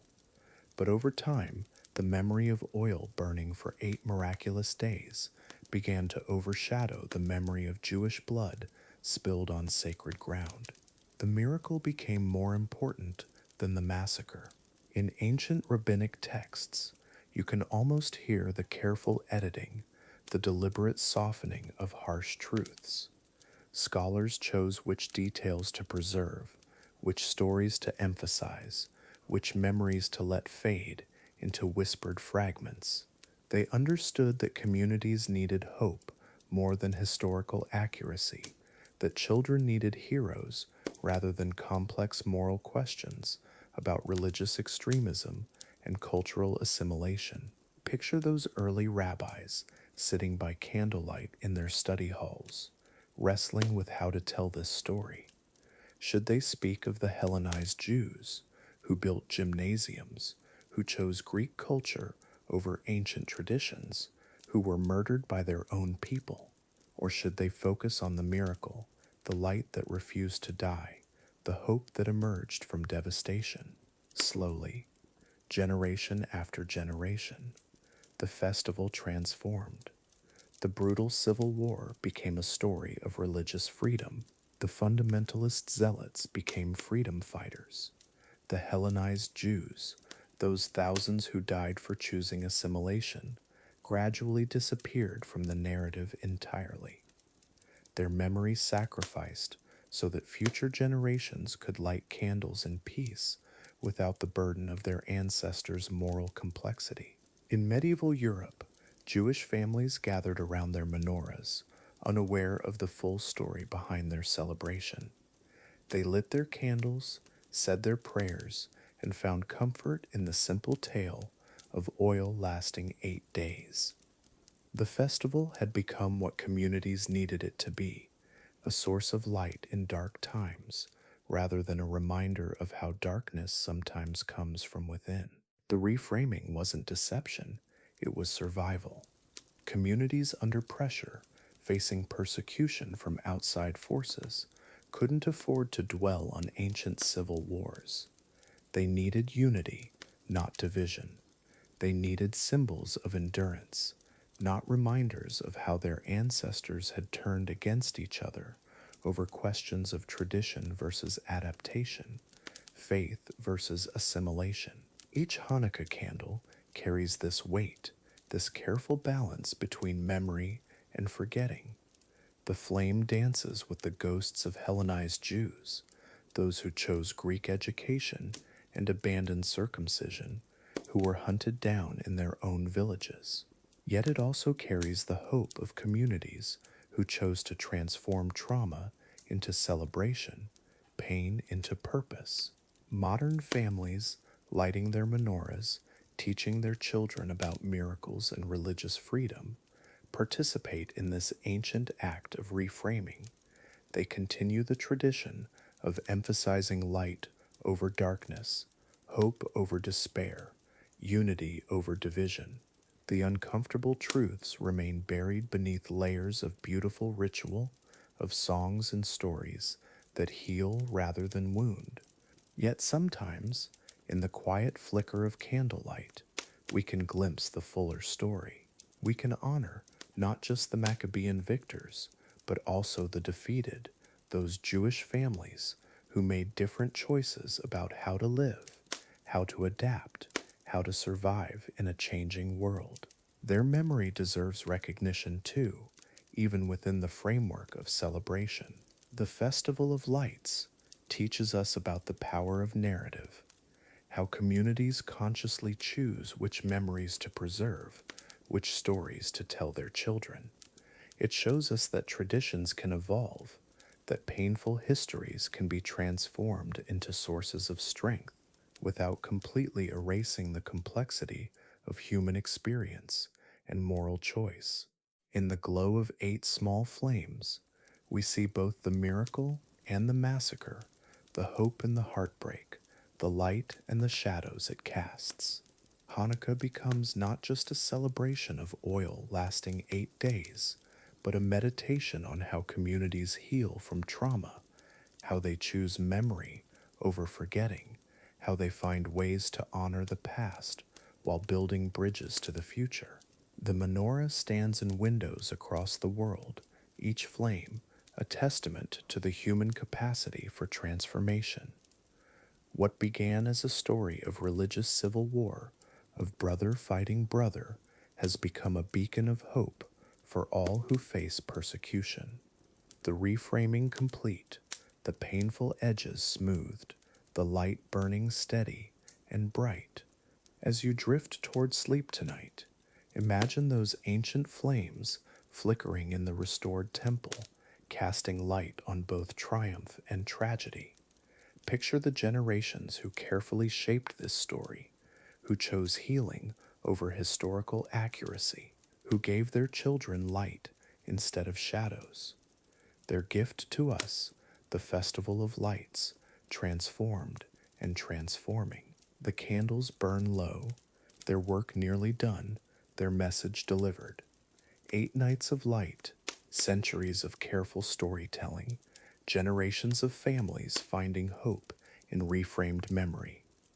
Rest now, knowing that even the most difficult histories can be transformed, that communities can choose light over darkness, that traditions can evolve while still honoring the complexity of human experience and truth. Chapter 14, Remembrance, Acknowledging the Untold. In the gentle flicker of these candles, we pause tonight, not just to celebrate, but to remember, for every story of triumph carries within it the whispered echoes of those who fell silent. Every victory casts shadows, and in those shadows wait the voices we have forgotten. The Maccabees won their war, but at what cost? And who paid the price we never speak of? In the villages of ancient Judea, families once gathered around tables much like ours, but their conversations were different. They spoke in hushed tones about choices, about whether to follow tradition or embrace the new ways. Some chose the gymnasium, Others chose the temple. Both believed they were saving their people, yet their choices would pit brother against brother, neighbor against neighbor, in ways that still echo today. The Hellenized Jews, those who adopted Greek customs, they too had families, dreams, hopes for the future. They built schools, learned philosophy, participated in athletic competitions. To them, this was progress, a way forward in a changing world. They could not have imagined that their names would be erased from history, their stories untold, their sacrifices unremembered in the glow of our Hanukkah candles. Picture a mother in Jerusalem, watching her sons choose opposite sides of this conflict. One joins the Maccabees, convinced that tradition must be preserved at any cost. The other embraces Greek learning, believing that adaptation ensures survival. Both are her children, both carry her love, yet history will remember only one as righteous. What did she whisper in the darkness when both were gone? The ancient rabbis knew these stories, passed down through generations of witnesses, but they chose silence over complexity, triumph over truth. They understood that some memories are too painful to preserve, that some victories require forgetting the defeated. Yet in our quiet moments, when the candles burn low, don't we owe something to those forgotten voices, those untold stories of pain and loss? In the temple courtyards, where priests once offered sacrifices, blood was spilled that had nothing to do with ritual. Brother raised sword against brother, not just for religious freedom, but for the right to define what it meant to be Jewish. The stone floors absorbed tears, screams, last words that no historian bothered to record, yet the stones remember, even when we choose to forget. The gymnasiums that the Hellenized Jews built, they were not just places of exercise, they were community centers, places where young people gathered to learn, to debate, to dream of futures beyond their fathers' traditions. When the Maccabees tore them down, they destroyed more than buildings. They destroyed possibilities, alternative futures, different ways of being Jewish that we will never know existed. Consider the children caught between these worlds, raised in homes where Greek philosophy mingled with Hebrew prayers, where tradition and innovation walked hand in hand. When the war began, they had to choose sides in a conflict they never wanted, abandon half of who they were, deny the very complexity that made them whole. Their confusion, their pain, their impossible choices, these too are part of Hanukkah's story. The miracle of oil burning for 8 days, it speaks of endurance, of light persisting against darkness. But what if we expanded our understanding of that miracle? What if the true wonder was not just that the light endured, but that it illuminated both the victorious and the defeated, the celebrated and the forgotten, the stories we tell and the ones we bury in silence? In villages across Judea, elderly grandparents watched their world tear apart. They had lived through changes before, had seen empires rise and fall, but this was different. This time, their own people were the enemy. Their own children spoke different languages of faith. Their own grandchildren would grow up not knowing half their heritage. What prayers did they whisper for peace that never came?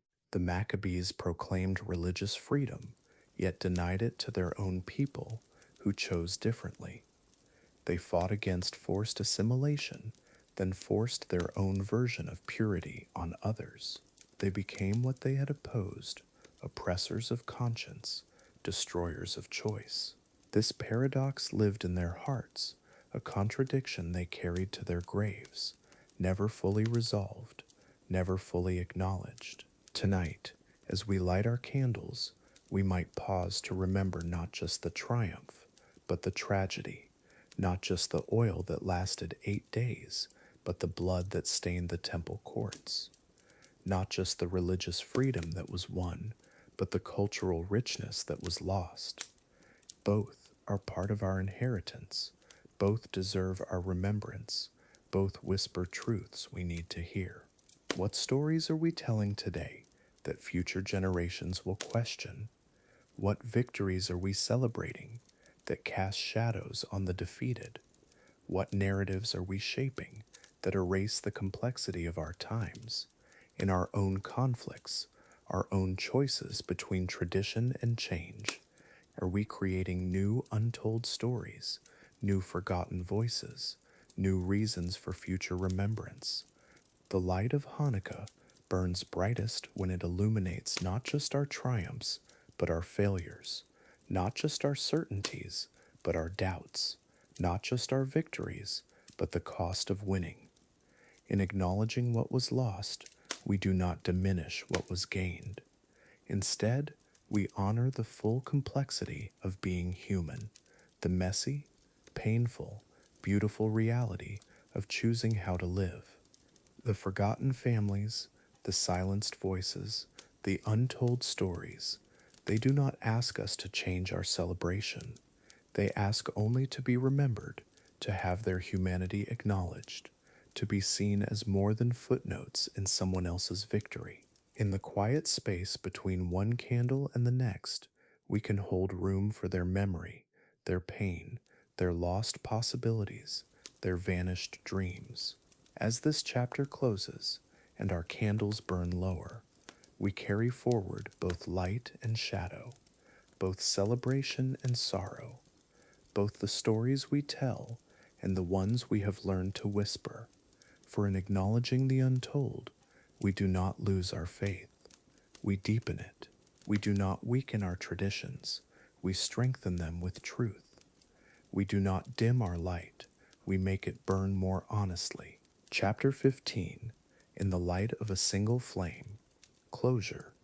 Here we are, at the end of our journey through shadows and light, through the whispered truths that history tried to forget. The menorah stands before us now, its flames dancing gently in the quiet darkness, each flicker carrying the weight of all we've discovered together, the blood, the choices, the families torn apart by belief itself, the heartbreaking complexity of faith and survival in those ancient troubled times. Look closely at this single flame, how it wavers but never breaks, how it holds steady against the darkness that surrounds it. In its warm glow, we see reflected not just the miracle of oil lasting 8 days, but the harder miracle of human beings choosing to continue, choosing to believe, choosing to remember, even when the cost was so unbearably high, even when brothers turned against brothers in those ancient villages, the flame survived. We've walked together through the blood-stained courtyards of the temple, witnessed the civil war that tore Jewish communities apart, seen how the Maccabees hunted their own people who chose different paths. We've felt the weight of families divided by faith and fear, the tragedy of survival requiring such terrible choices. And yet, here in this gentle light, we find something deeper than the simplified stories we were told as children. The flame speaks of endurance, not just of oil, but of memory itself. For centuries, the rabbis struggled with how to tell this story, how to celebrate a victory built on the graves of their own people, how to honor the miracle without glorifying the violence, how to pass down tradition while acknowledging the cost of fundamentalism. This single flame held all those contradictions, all that pain, all that hope. In the flickering light, we see the faces of those Hellenized Jews who built gymnasiums, who embraced Greek culture, who believed they could be both Jewish and citizens of the wider world. We see their children running through the streets of Jerusalem, never knowing their grandchildren would call them traitors, never imagining their names would be erased from history books, their voices silenced by time and ideology. The flame also illuminates the Maccabees themselves, not as heroes or villains, but as human beings, terrified of losing everything they held sacred. They saw their traditions disappearing, their God forgotten, their people seduced by foreign ways. In their fear, they chose purity over peace, certainty over compassion, and in doing so, they saved something precious while destroying something equally valuable, the possibility of coexistence. Tonight, as you listen to this gentle flame crackling in the silence, remember that every holiday carries these hidden depths, these untold stories, these uncomfortable truths that generations chose to whisper rather than shout. Christmas has its violent origins, Easter, its political complexities, Thanksgiving, its buried genocides. We sanitize our celebrations because we need hope, but wisdom requires us to acknowledge the whole truth.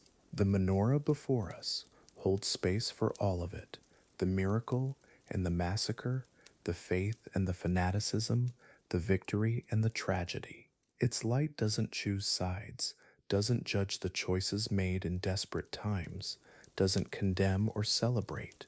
It simply burns, steady and patient, offering illumination without demanding answers, warmth without requiring certainty, presence without insisting on purity. Perhaps this is the real miracle of Hanukkah, not that oil lasted 8 days, but that despite everything we've learned, despite the blood and betrayal and impossible choices, despite the civil war and the erasure of memory, despite fundamentalism triumphing over tolerance, the light still burns. Families still gather. Stories are still told. Love survives even the worst failures of faith. As the flame dances in the darkness, we see how holidays become mirrors, reflecting not just what happened, but what we need to believe happened, not just history, but hope. The Maccabees needed to believe they were righteous.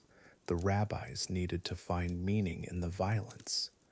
Modern families need festivals of light in the deepest winter. We all need stories that help us sleep at night. And maybe that's okay. Maybe wisdom isn't about choosing between the sanitized story and the brutal truth, but about holding both simultaneously, like this flame holds both light and shadow, warmth and the memory of all that was burned, beauty and the knowledge of its cost.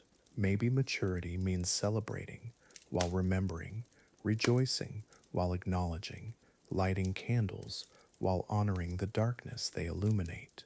The ancient scrolls we've studied together, the testimonies of civil war, the archaeological evidence of brother fighting brother, none of this disappears because we've learned it. Instead, it deepens the meaning, makes the light more precious, transforms simple ritual into profound mystery. When you light your own menorah, you're not just commemorating victory, you're acknowledging the full complexity of survival. Tonight, let this single flame teach you about the holidays you celebrate, about the stories you tell your children, about the traditions you inherit and pass down.